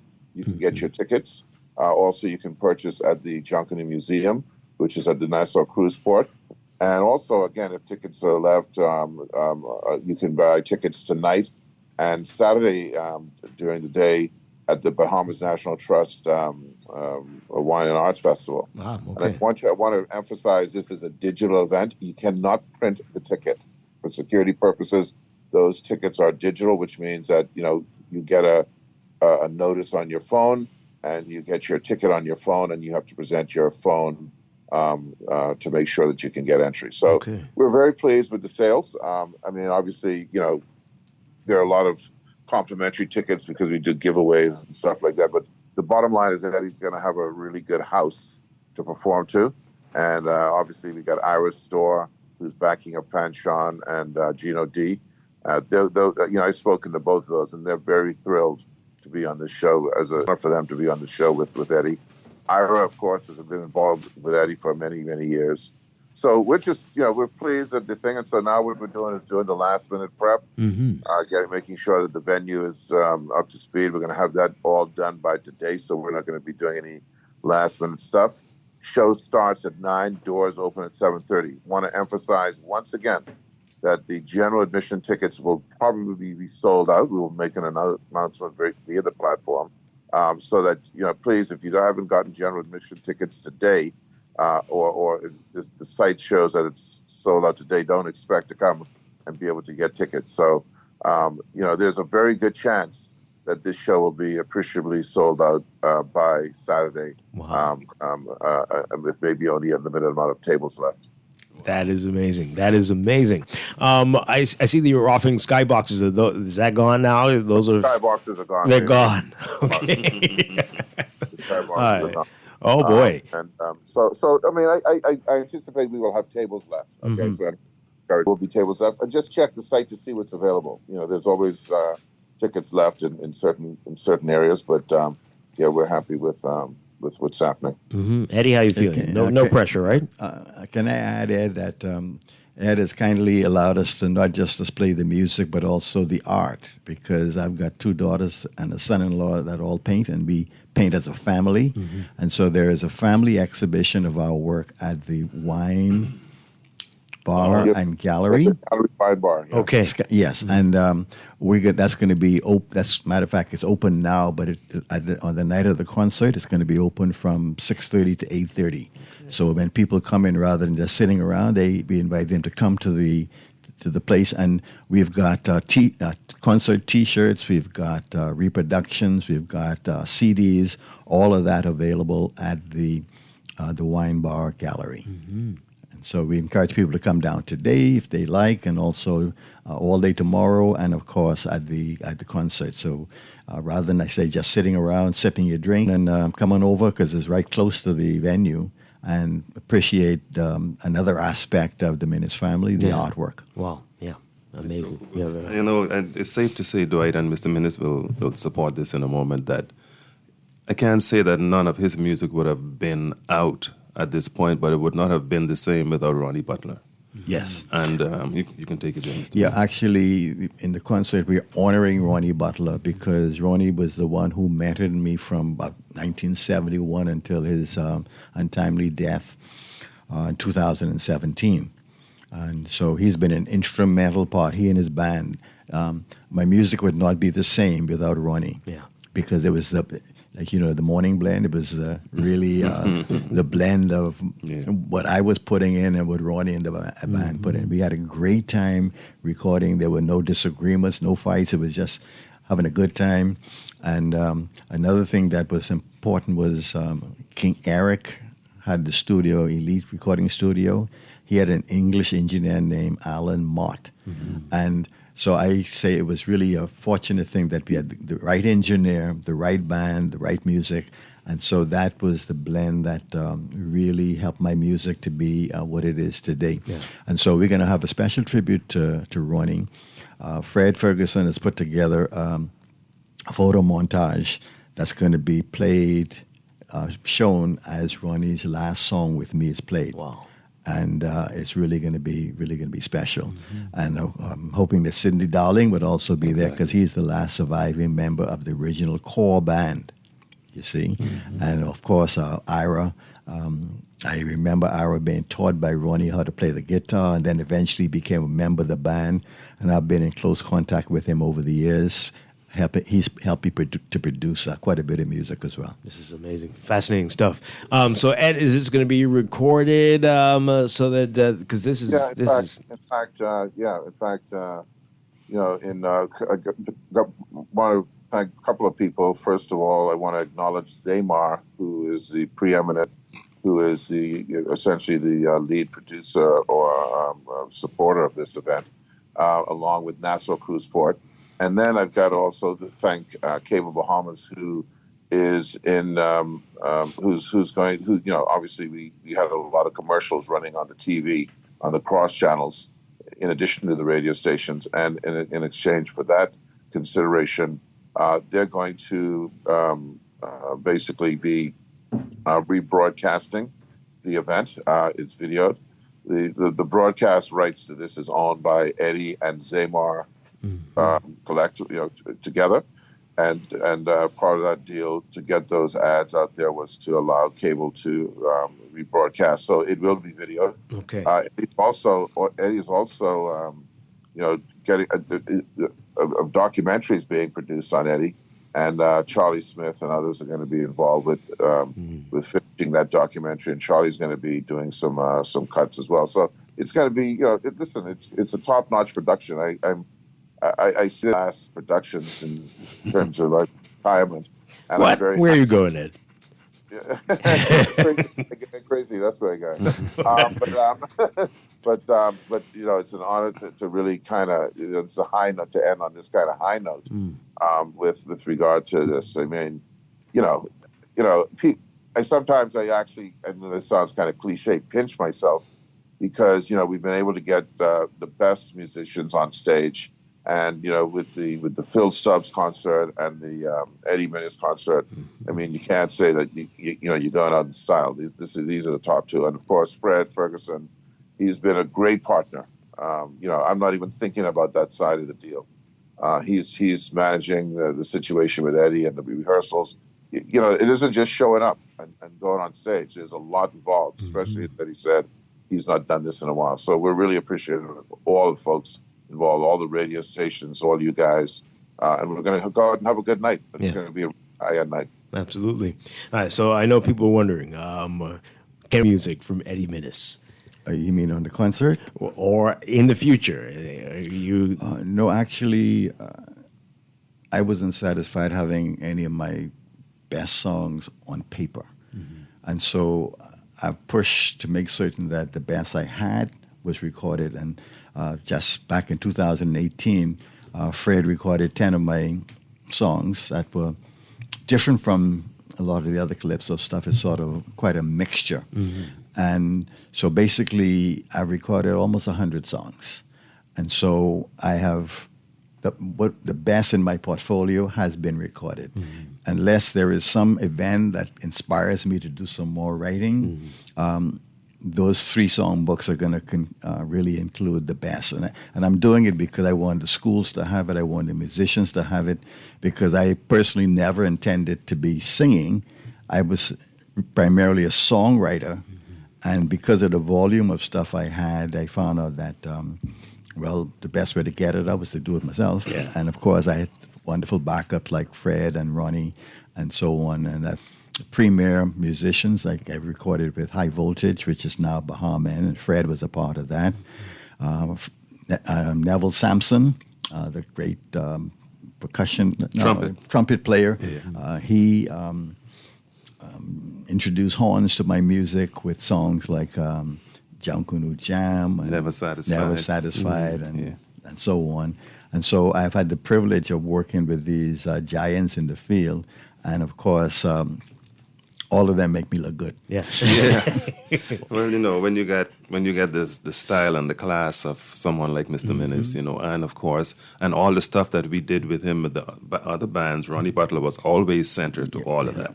Yeah. And so I think I'd be remiss in not saying that we want the Eddie Minnis fans to come out. We want the people to come out and dance. But I'm reaching out to all the young songwriters and musicians to come out and do a study, because we need this kind of work to improve our music. I think we've fallen along the wayside with our songwriting. And of course, the thing is the same way most musicians say, well, I want to emulate George Benson as a guitar player or so and so. The young players, bass players, don't know that the style of bass they're playing on all of their rake and scrape was created by Sidney Darling and Ronnie Butler. Wow. So the rhythm that we call the rake and scrape rhythm that we have, Ronnie Butler created that. And so, I don't only want it to be just a party. Of course, that's going to happen. But those of us who are serious about the music industry, we should take the time to analyze what's going on. And this is a once-in-a-lifetime thing. So we need to take advantage of that. Definitely. Wow. All right, so we only have a couple minutes left. So how do you prepare before this big concert? What are you doing today and before you go on the stage tomorrow night? What are you going to be doing? Fred advised me to do nothing. Absolutely. Because last time you hear you sang. So we're not going to do that today. No. Okay. All right. That's probably for the best. Just wait. Save it for tomorrow. Absolutely. Yeah. Save it. All right. And one more time, let people know what they need to do if they want tickets. The final few tickets that are left. Go on to ticketboxevents.com. We live in a scenario, this country is the most tickets, I was talking to Andy Gardner yesterday, most tickets are sold months in advance. And, that would be a waste of time for us to put ticket sales on months in advance because you'd be discouraged. But so for some reason, that last day, I don't know, maybe it's payday or something, people start to mad rush for tickets. But I want to advise people, ticketboxevents.com, or you can go to the Jumping Museum. There are limited amount of tickets left. By the end of the day, if not sooner, general admission tickets will be sold out. Wow. There's no ifs, ands, and buts about that, because we only have a limited amount of space. If we obviously see that we have more space, we'll open that up again. So you can keep on checking that box. If you do have tickets left by the time of the concert, they will be tables only, and they will be either $125 or $150. Those tickets include a seat, and it includes 2 drinks each. So this is a great deal as well.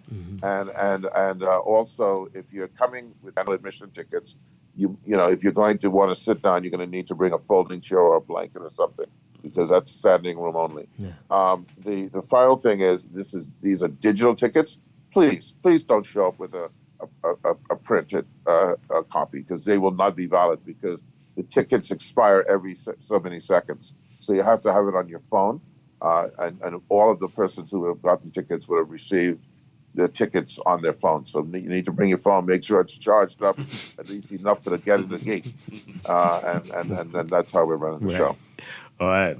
Ed Fields, thank you so much. Fred Ferguson. My brother. Great seeing you. And you always, man. And Eddie Minnis, thank you so much. It's been great talking to you for these past couple of months, and I know it's going to be amazing tomorrow night. See you tomorrow night. Hey, sounds great.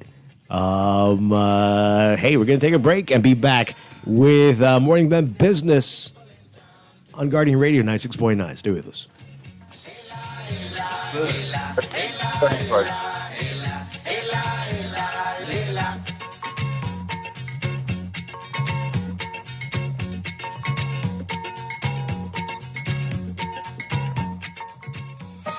Craving something delicious and freshly made? Dunkin' has got you covered all day your way. From savory sausage, egg and cheese to crispy bacon, ham, and even tuna. Our sandwiches are made to order just for you. Choose your favorite. Bagels, croissant, toast, or muffin. Whatever you want, we've got it. Whether it's a classic grilled cheese or a hearty club, your perfect sandwich is just a bite away.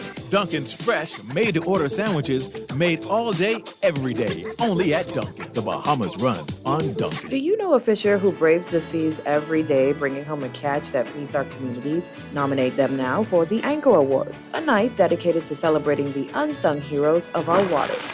On November 16th at the Bahama Resort, we're shining a spotlight on those who make waves, both big and small. Visit the Ministry of Agriculture and Marine Resources Facebook page and click on the link provided to submit your nomination.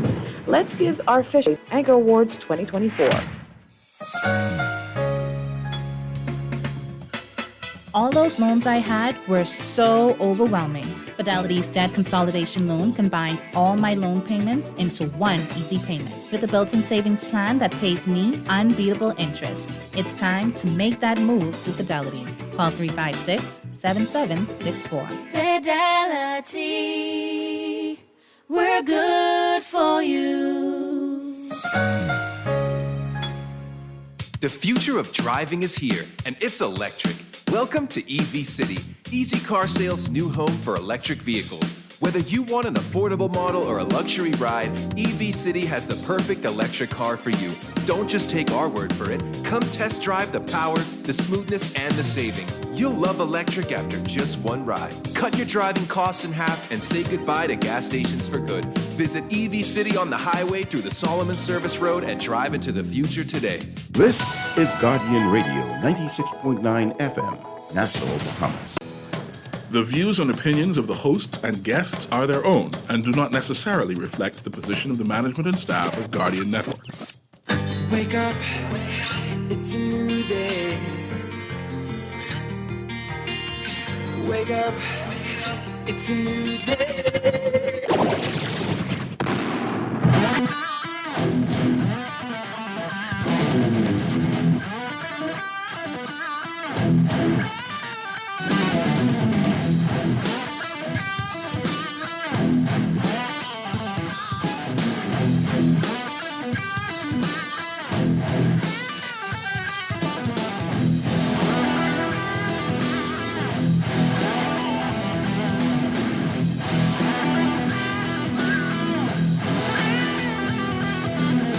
Good morning and welcome to Morning Blend Business on this Friday, October 4th, 2024. Welcome back to our Morning Blend listeners. Once again, I'm Dwight Strachan, and this morning, this first Friday of the month, We are beginning a new series here on Morning Blend or Morning Blend Business, where we will be talking about issues facing people with disabilities in the country.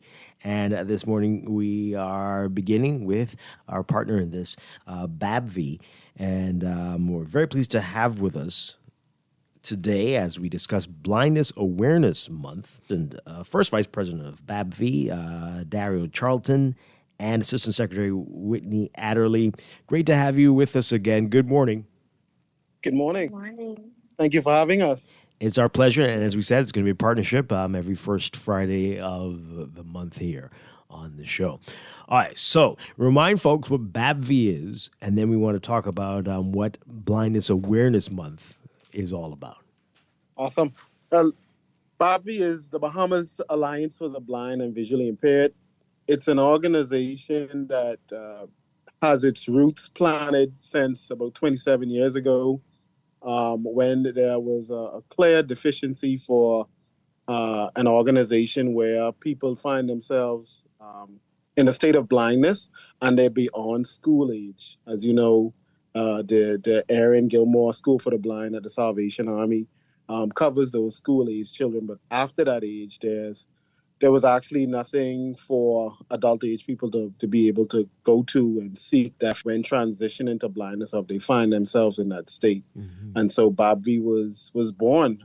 At that time, the founding fathers had the vision to understand the need for an organization like ours, where we provide training, where we provide some opportunity for people to seek some mental help, where they can come and get counseling, where they can have some peer groups put together, where they can actually come out and socialize once again. And, the organization has been, going strong over the amount of years, and we're excited about the direction that we're going in and the impact that we're having on society on a daily basis. Yeah, that is wonderful stuff. So, Dario, you and I have been talking about this for a while. Why is it important to have a segment like this, a series like this on the show, and for the media to be paying more attention to these issues? Yeah, it's very important in highlighting Blindness Awareness Month, because this ties right in. About 16 years ago now, the same founding fathers of BABV saw it very important to highlight the situation as it relates to blindness in the country and disability at large. I think plenty of times we miss the opportunity for society to see the actual amount of people that are in the country who are living with disabilities. And, for us, it's, somewhere around that 16,000 mark of people who are living with blindness and visual impairment in the Bahamas. Wow. As much as we lack the vision to be able to see that, society doesn't see us either, because many of us are not out and about. We're not independent. You don't see the white keens. You're not seeing us doing our own business. And we want to change that. We want to make it normal for people to understand that we too are a part of society. We too are Bahamian citizens, and we want that fair share at life. We want to be able to conduct our own business without fear of being discriminated against. We want to be able to vie for some of the same jobs as someone who is visually able or sighted, and be able to have a fair shot at getting that job. We want to be in a position where we can provide for our families and interact without feeling like outcasts. And that's why these awareness opportunities are so important. Yeah. And can I add to that? Whitney, yes. Mm-hmm. And also advocating, because a lot of people are masking their disability, and it's laying a foundation for people to know that no matter what you are dealing with, that you still can come forward and your voice can be heard, that you have a place in this, in the Bahamas, and you can do anything that you put your mind to. So it's advocating, letting those out there that are not a part of any groups, that are not part of any disability group, blindness group, to know that you can come along, you can join, you can advocate, you can be your own person, you can do anything that a sighted person can do, just in a different format. So just laying down a foundation for those that are coming behind us to know that this foundation has already been set, and your mark is here, and you can continue to use your voice as, to make a statement that we are here, That's all it is. Wow, that number that you cited, 16,000. That is a sizable number for this small country. Does that compare with the general population in the world in terms of people with visual impairments? The World Health Organization estimates about 3 to 4% of any population living with blindness and visual impairment. Mm-hmm. In the Bahamas, of course, our culture, our dietary habits, I guess kind of lack of physical activities are hand to probably the numbers being a bit inflated. I can say that it's probably not as accurate a number because the statistics hasn't come out to give an accurate number, but on estimation, that's right about what the numbers look like. So you think it would be higher if it were more accurate, or what do you think? I think it quite possibly can be higher. Oh my goodness! It could be higher because people transitioning into blindness as well. Because people going into wearing glasses, people have cataracts, glaucoma, transitioning into blindness. So our aging population, also lends to that. People going into macular degeneration and different age-related, vision challenges. And so when we speak about blindness, we also speak about those that may be visually impaired. Right. Yes. And so the numbers are there, and that's why the awareness is necessary. One of the main goals for the organization is the preservation of sight. And that's where Blindness Awareness Month comes along because, while we want to show that you can still thrive while being blind or visually impaired, we want people who can avoid having to be blind or visually impaired to avoid it by all means. Absolutely. All right. And then he said it's still, it's so disturbing. So many living in the shadows, not out there like you see in some other communities around the world. Let's talk about that. Is it still stigma? What is the issue? Why is there not more visibility? Whitney, you can take the first hit at that one. I think it's acceptance, because be transitioning into blindness, you have to come to acceptance. It's more of acceptance and also not being able to feel accepted by our society. You go in different businesses and you go in different, places, and you're not treated as a human, that as a regular human. You understand? So I guess some people what society has made them to become because of the way they feel going into businesses and people handing another person your money or people not making you feel like you're a human. Mm-hmm. But it's just coming out of, that, I guess standing up for yourself. And also that's why we go so hard at advocating and going in that's why we want to go in different businesses and show those who own businesses or those who have employees to, how to treat a person that has a disability or has blindness, because we are humans, not because we are visually impaired or blind that we can't do everything. Like, handle us with care just like how you would handle a regular person, because we are regular people. That's correct. So I think that's what it is. That is what it is. Yeah, it's our pride for a lot of us. Some of us are blamed for our blindness. Probably someone like me might feel that way because my blindness came as a result of diabetes. And, you may feel like, I didn't do the things that I needed to do. And we shouldn't feel as if we're victims of ourselves. We should understand that, you never pass nothing until you're dead. So why play now? Get out there. There's a whole life out there that's waiting to be lived. You may not have the vision that you had yesterday, but you still have an opportunity at life. And we want everyone under the sound of our voice, whether you may be blind, know someone who's blind, to become a part of the organization. Let us help you to regain that level of independence. Let us help you to feel empowered. Let us get you out there so you can be mobile, so you can be, yourself again. You can find that inner self again. And our organization is an adult age organization. 18 and older. We have members that are in their 70s. and they're out, Yes. they're lively, they're excited, they're using their smartphones now, they're on their computers. And those are the skills that we hope to be able to give everybody, that finds themselves in our state of being, but still able to live a normal life. Yeah. We're talking with Dario Charlton and Whitney Adderley with BABV, the Bahamas Association for the Blind and Visually Impaired.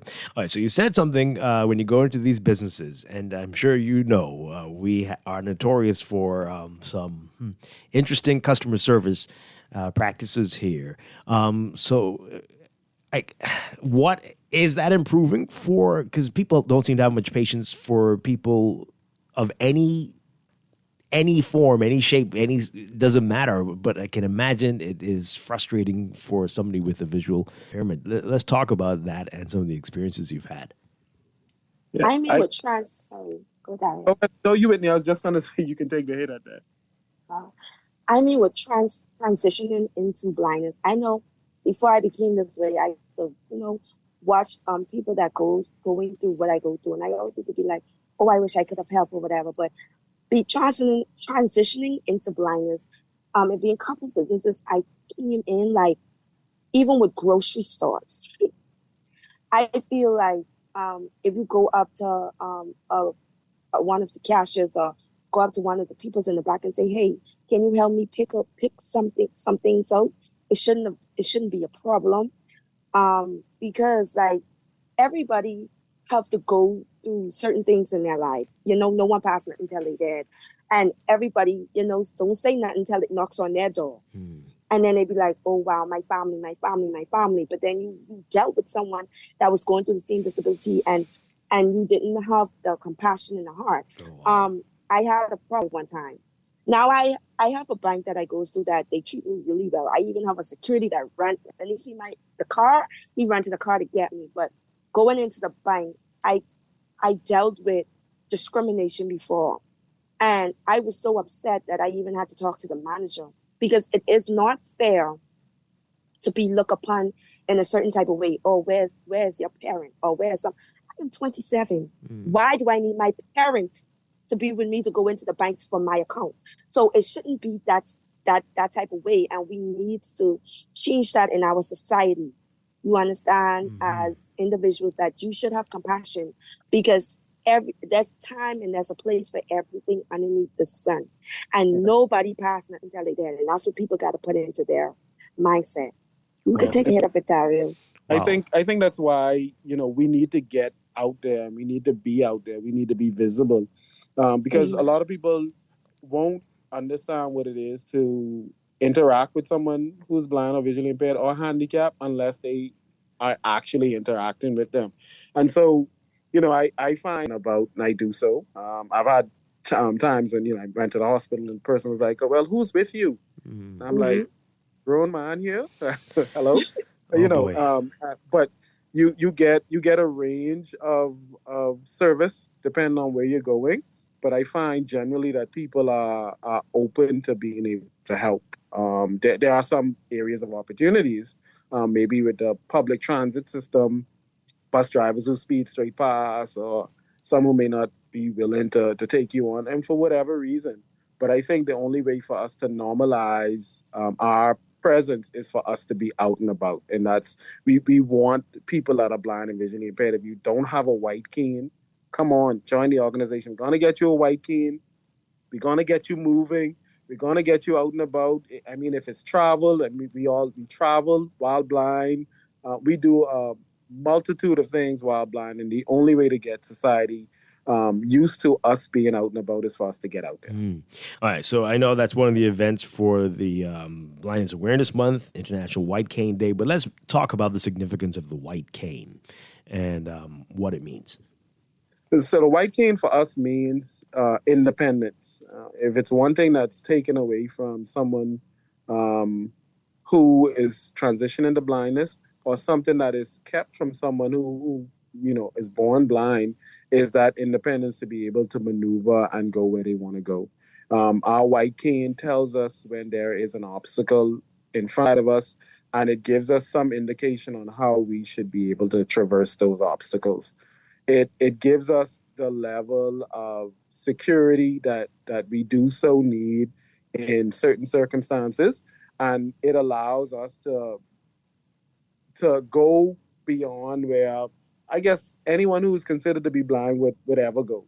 People wouldn't think that you should be doing certain things. Even my family, sometimes when I tell them, listen, I'm not going to wait anymore. I'm just going to go and catch them. I say, how? What are you doing? And I'm going. I just don't have the time to wait.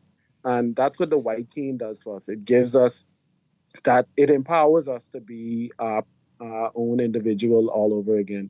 And so when we celebrate International White Cane Day, we're celebrating independence, similar to 1973 for the Bahamas and whatever other independent year the countries identify with. It gives us that level of independence back. Yeah. I've seen some blind individuals that were using different canes, not white. What is the takeaway from that? Is that they just don't have access to it? They just don't know? What do I make of that? It could very well be that they don't have access to a white cane. They may have had one before and lost touch with it. For whatever reason, we want them to come along. We're going to work, as we have done so in the past few years, to work with Corporate Bahamas to get white canes in. My hope one of these years is to have at least 5,000 blind people in downtown area maneuvering about on our International White Cane Day, so people can really feel the impact of blindness in our society. I think we can do it very easily. I'm listening, hoping that people like, Sabah, Adrian Fox, and Craig Flowers, and whomever else in Corporate Bahamas are listening, partner with us. Let's get it out there. Let's get our people out and about, feeling confident and living their lives once again in the way God intended it to be. Wow. We're going to go through the events for Blindness Awareness Month in just a bit. I have this text, Dario and Whitney. I really need, oh boy, brace yourself for this one. All right. This texter says here, Dwight, I don't mean to sound inconsiderate, but I don't know if that's the employee's job to help someone pick out groceries or to help them with their banking. It's not the employee's fault they can't do the requested task because of their job requirements and legal issues. I was a bank teller, and I was instructed not to assist blind people because that could lead to negative financial implications for me and the bank. Let's be real. What do you say to that? Very interesting, and I think that's the reason why we need the awareness to be out there. People don't understand. Obviously, that person and whomever their supervisor was don't understand that when you're in the service industry, there's a level of service that you give, and that is contingent on the individual that's in front of you. It's not a general level of service. So if somebody may require additional assistance, that's exactly what they require. And for far too long, we see that we have institutions who believe that they're doing the public a favor, when in reality they are only surviving because of the public, because of the business that the public is doing with them. So someone going to a grocery store and requiring some assistance with reaching grocery, that should be a no-brainer. That should be very easy, because at the end of the day, that person is going to go to the cashier and they're going to spend their money the same way anyone else who came in that store would do. If someone was to go into a bank to do a transaction, have a job in that bank, is because that person has their money in your bank. And so the level of sensitivity that's required, it's beyond me. I think if people would put themselves in our shoes, if they would consider that any one of us could have been their son, their brother, their daughter, their sister, their mother, then maybe how would they feel? And it's almost embarrassing to hear someone text that way. I would love to have a conversation with that person, just to enlighten them that you never know where life is going to have you. I was a general manager at a resort in Exuma 3 years ago. I was executives in hotel establishments in Eleuthera and Andros. I did some very large work at the Atlantis. I have a family. I've built a home. I've lived this life and traveled the world, and now I'm blind. So you never know what life has in store for you. Let's be open and let's be sensitive to understand that this world isn't just about us. Wow. Another text here. How does a blind person manage as a pedestrian with so many open or sunken manholes in our poorly constructed sidewalks? I saw a tourist jogging along East Bay Street who fell into one recently. How do you do it? That is something that I feel like with sidewalks, the government really needs to fix. Because I don't like to walk unless I'm with a person down the sidewalks or whatever. In my constituency, yeah, I have a lot of people that would say, "Hey, Whitney, there's a hole coming up or this and that," or if I would family or friends, they would let me know. But we really got to fix that. It's the sidewalk issue. That is something that really needs to be fixed. I agree with that.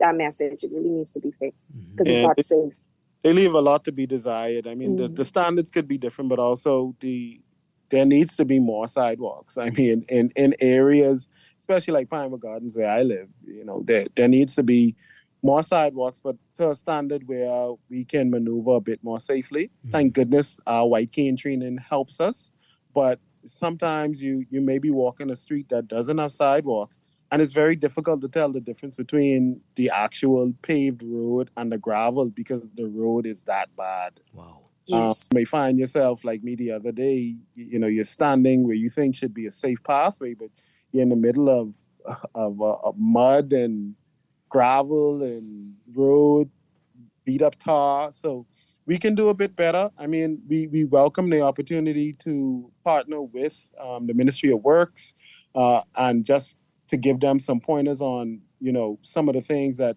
we find to be a better way of doing these sidewalks because we've experienced it traveling to the U.S. and other countries. And it's some of the things that we can bring home because our white canes get beat up very easily on these sidewalks and roads because they're just not the type of surface that they should be that's accessible to people like us. Oh, my goodness. So talk more about that, the training that goes along with it. What does that entail, and how often can people access that, the white cane training? So our organization, we usually have training once per year. This year we started having it twice. So we're on our second wave of a 12-week training. Our training includes more than just the white cane training, but the mobility and vital part of the training because it's the independence that we all need just to maneuver, even throughout our household.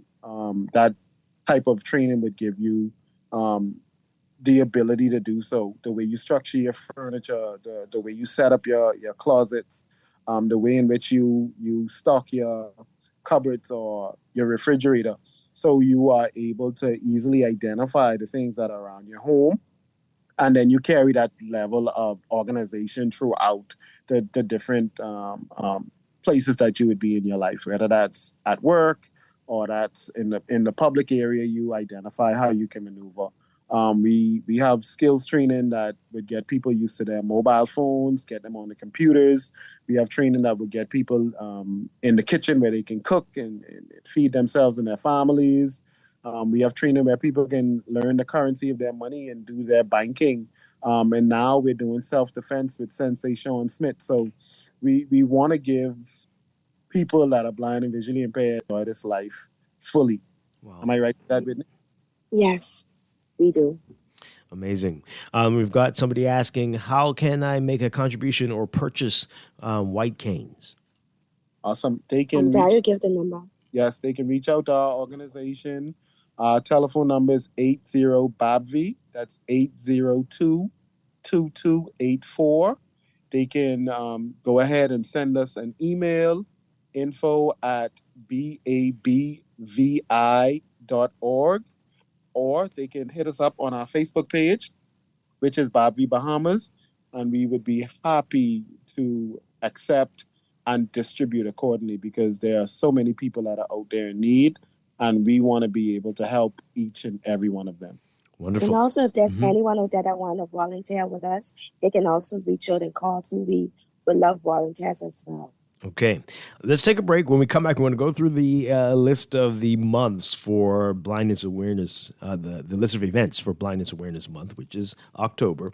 We're talking with Dario Charlton and Whitney Adderley with BABV, the Bahamas Association for the Blind and Visually Impaired. This is Morning Blend Business on Guardian Radio 96.9. Stay with us.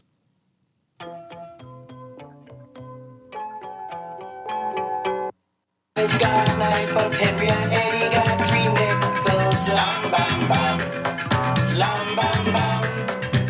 Put it together and away we are. A question, Nelly.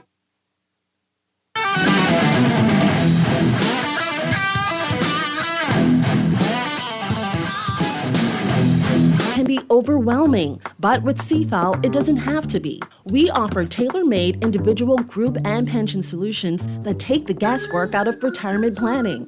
Whether it's for you or your company, don't leave your future to chance and let the trusted hands of CFAL's experts guide you toward peace of mind and financial stability.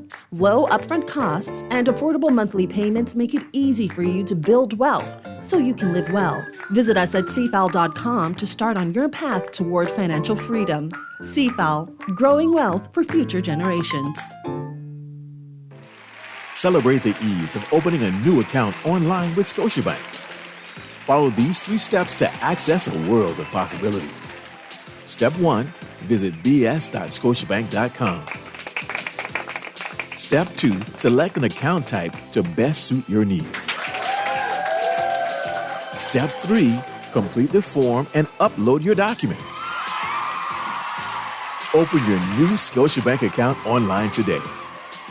Nassau, get ready for a night you simply won't want to miss. For the first time in over 40 years, experience an evening with Eddie Menace live at the Amphitheater, Nassau Cruiseport on Saturday, October 5th. Tickets are on sale now. Go to ticketboxevents.com or go to the Nassau Cruiseport box office located in the Junkanoo Museum. Joining Eddie on stage, Fran Sean, Gino D, Ira Stoll, and the Higher Level Band. An evening with Eddie Menace live at the Amphitheater, Nassau Cruiseport, Saturday, October 5th. Get your tickets now.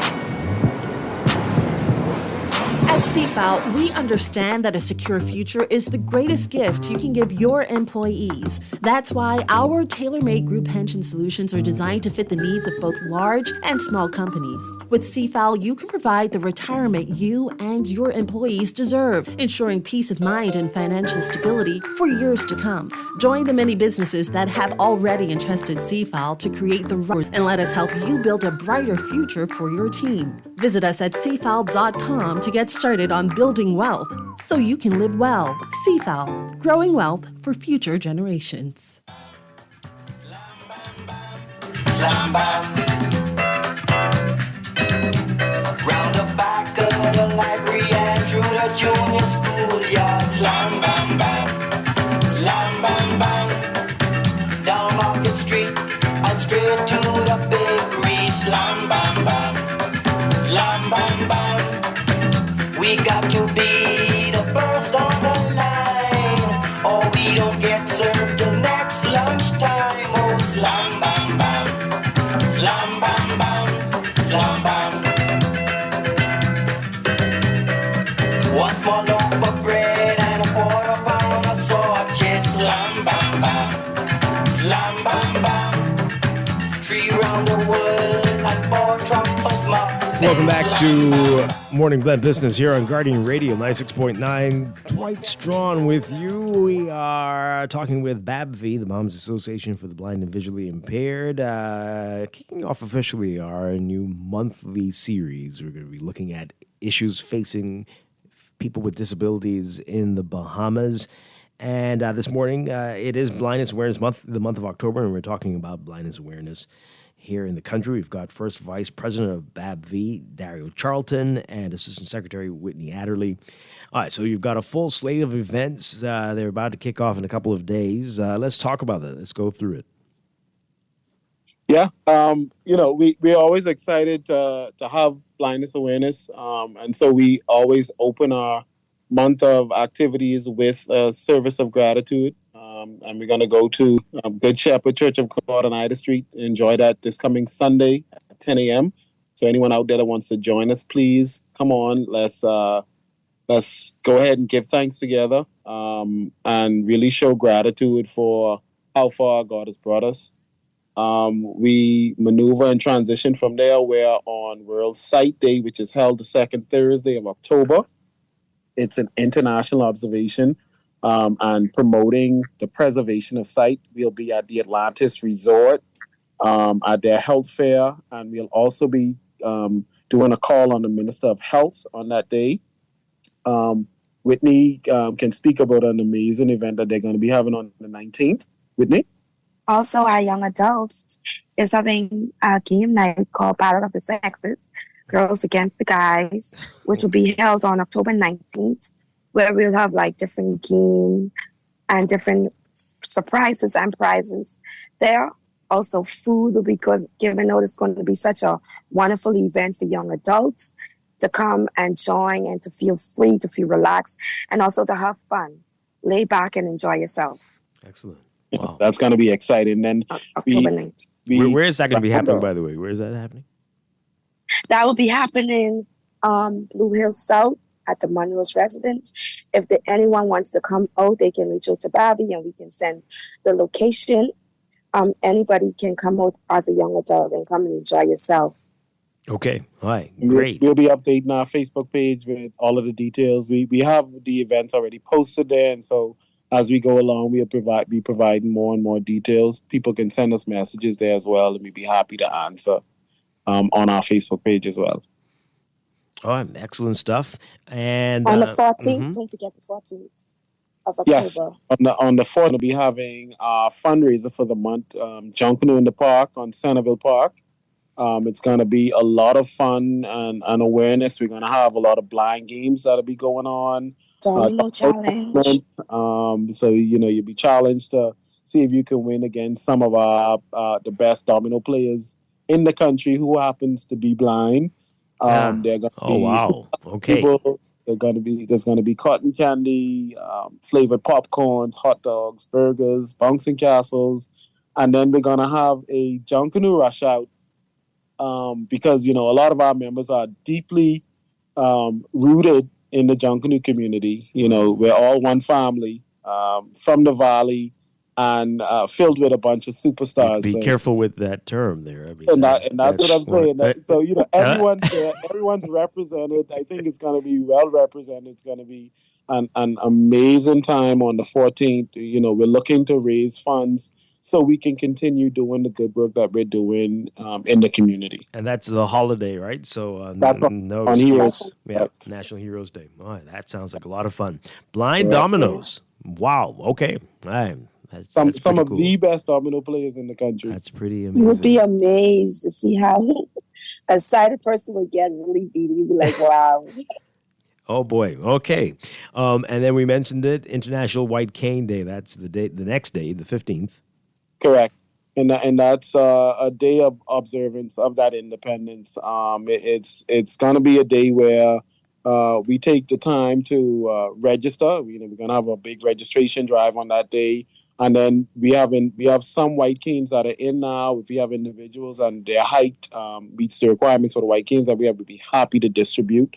And then we round off the month on the 25th. We're going to have a T-shirt day. So we're reaching out to organize individuals who want to purchase a T-shirt in good faith. And on the 25th, we're going to be wearing our T-shirts to commemorate Blindness Awareness Month, the preservation of sight, and the independence of all blind and visually impaired people here in the Bahamas. All right. How can you get the T-shirts? You can reach out to us. Our president is the main distributor, so you can get us 802-2284, and he'll be happy to go ahead and assist. We also have sent out some distribution emails, so once we get those orders back via email, we'll be happy to assist. But they can also, let me reach out and give my number so I can be an extra source. You can get me on WhatsApp, 803-9254. Do not hesitate to reach me at any time. My number is always live and active. Okay, all right. We're talking with Dario Charlton and Whitney Adderley. We have a couple minutes left. We got a few more text messages to get to, but you can get yours in 422-4796, and I'm even getting your calls 323-6232, 325-4316, 325-4259, toll free 242-300-5720. This texter, in response to that previous texter about the banks and groceries, remember that one? This texter says, that teller was wrong and likely why they weren't a manager. Well, but the manager who gave the advice sounded equally as brainless as saying, wow. There is an additional risk assisting a disadvantaged individual. Yes, but the solution is not to say don't help blind people because there's a security risk. The solution is to say if a blind individual comes in for service, this is the protocol to protect and the individual that an accurate transaction, so that an accurate transaction can be conducted. Yeah, absolutely. There's got to be a better way. Exactly. Mm-hmm. Exactly. I totally agree with that text message. We just have to look at preservations. Mm-hmm. You understand, and also showing kindness and love. If we our aim is living unity, love, sharing love, and spreading love. So we need to show it.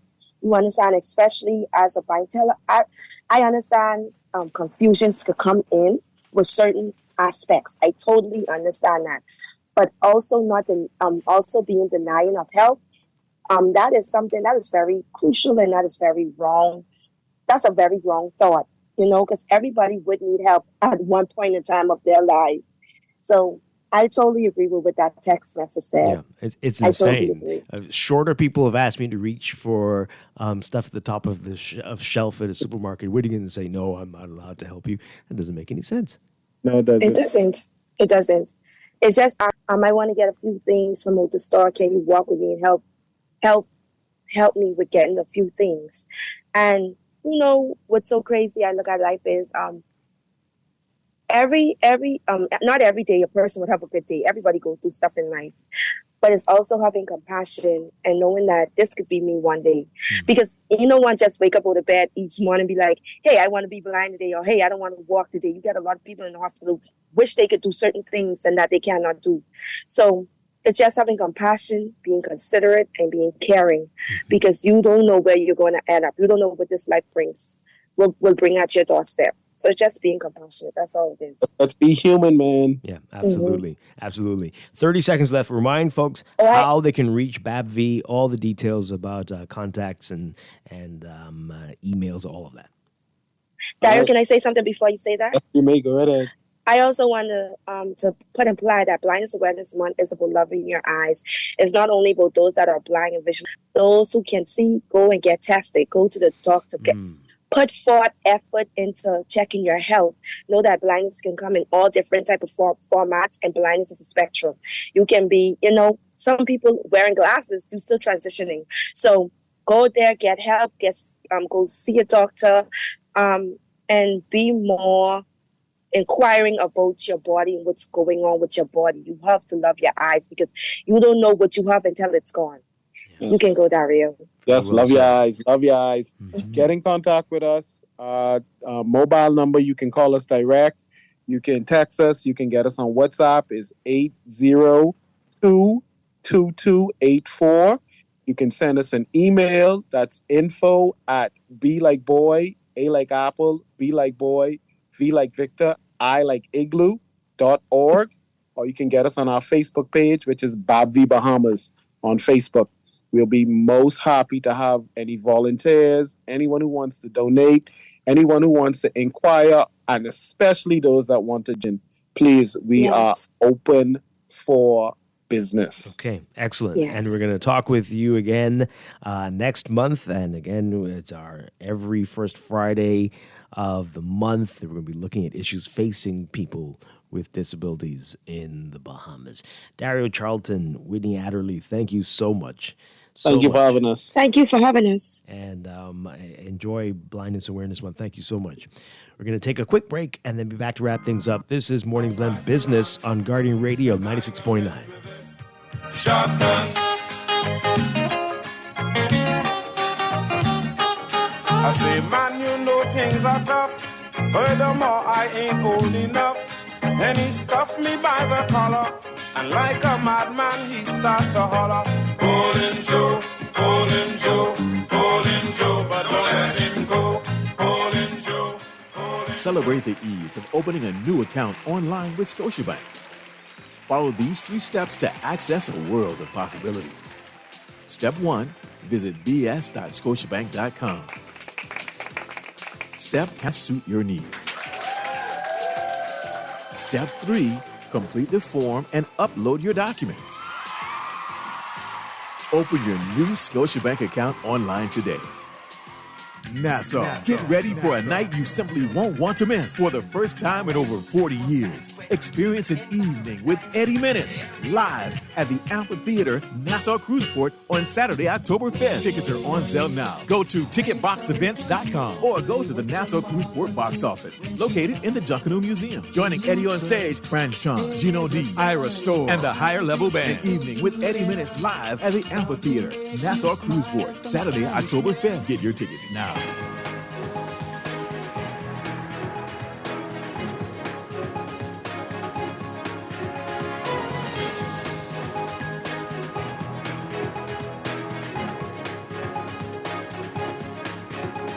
It is time for your morning business report brought to you by CFAL. The Grand Bahama Power Company, GBPC, assuring that it is committed to restoring the reliability of the electricity supply, and it's outlining key steps to do so. A statement coming from the company announcing that due to unstable supply in recent weeks, it suspended its review of the request for the authority saying that, for the GBPC for an increase in the base price. So GBPC is saying that it acknowledges the recent decision by the Port Authority and appreciated the Port Authority's clear commitment to ensuring that operations align with the needs and expectations of the community. You can read more about how they plan on restoring reliable service in today's Guardian Business section. And BPRA, the Bahamas Petroleum Retailers Association, and Vice President Vasco Bastian says the gasoline margin increase was implemented on October 1st without any problems, despite complaints from some dealers saying otherwise. He was responding to reports made in the Tribune from Bernard Porky Dorset, owner and operator of the Rubis gas station on East Street South, who said he could not implement the margin increase until Rubis confirms an official notice from the government to do so. Bastian, though, acknowledging Dorset's confusion on the matter. You can read about that and how it went in today's Guardian Business section. The prices are up, though, for gasoline and diesel, as that price hike did go into effect, averaging about $5.65 for gas and $5.20 for diesel. Could that change? Meanwhile, overseas, crude prices jumped on worries that worsening tensions in the Middle East could disrupt the global flow of oil, while U.S. stocks pulled back further from their records. The S&P 500 fell 0.2% amid a shaky week that's knocked the index off its all-time high set on Monday. The Dow Jones Industrial Average fell 184 points, or 0.4%, and the NASDAQ Composite edged down by less than 0.1%. Stocks sank as oil prices kept rising amid the world's wait to see how Israel will respond to Iran's missile attack from Tuesday.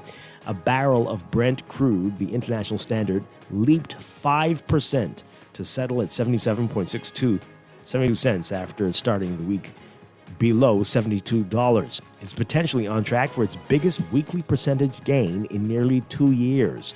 Oil prices rose after U.S. President Joe Biden suggested on Thursday that U.S. and Israeli officials were discussing a possible strike by Israel against Iranian oil facilities. Iran is a major oil producer, and a worry is that a broadening of the fighting could not only choke off Iran's flow to China, but also affect neighboring countries that are integral to the flow of crude. Helping to keep prices in check, though, are signals that supplies of oil remain ample at the moment. Brent crude fell to its lowest price in nearly 3 years last month. In your Market Watch, recapping trading on the BISX, From Thursday, market movements, Bahamas Property Fund moving 200 shares, closing at $9.60 unchanged. Fidelity Bank moving 250 unchanged at $17.45. J.S. Johnson moving 100, closing at $16.75 unchanged. Consolidated Water up 1 cent to close at $4.97. Emira Incorporated down 16 cents, closing at $9.52. The Basic All Share Index closing at 2,987.28, down 0.15. That's your Market Watch, and that is your morning business for future generations.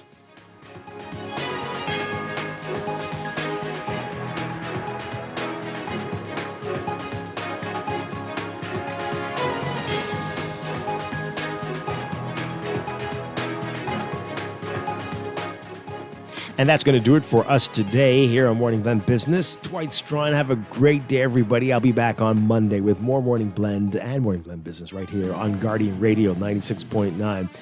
Stay tuned for On the Clock with Aaron Green coming up next.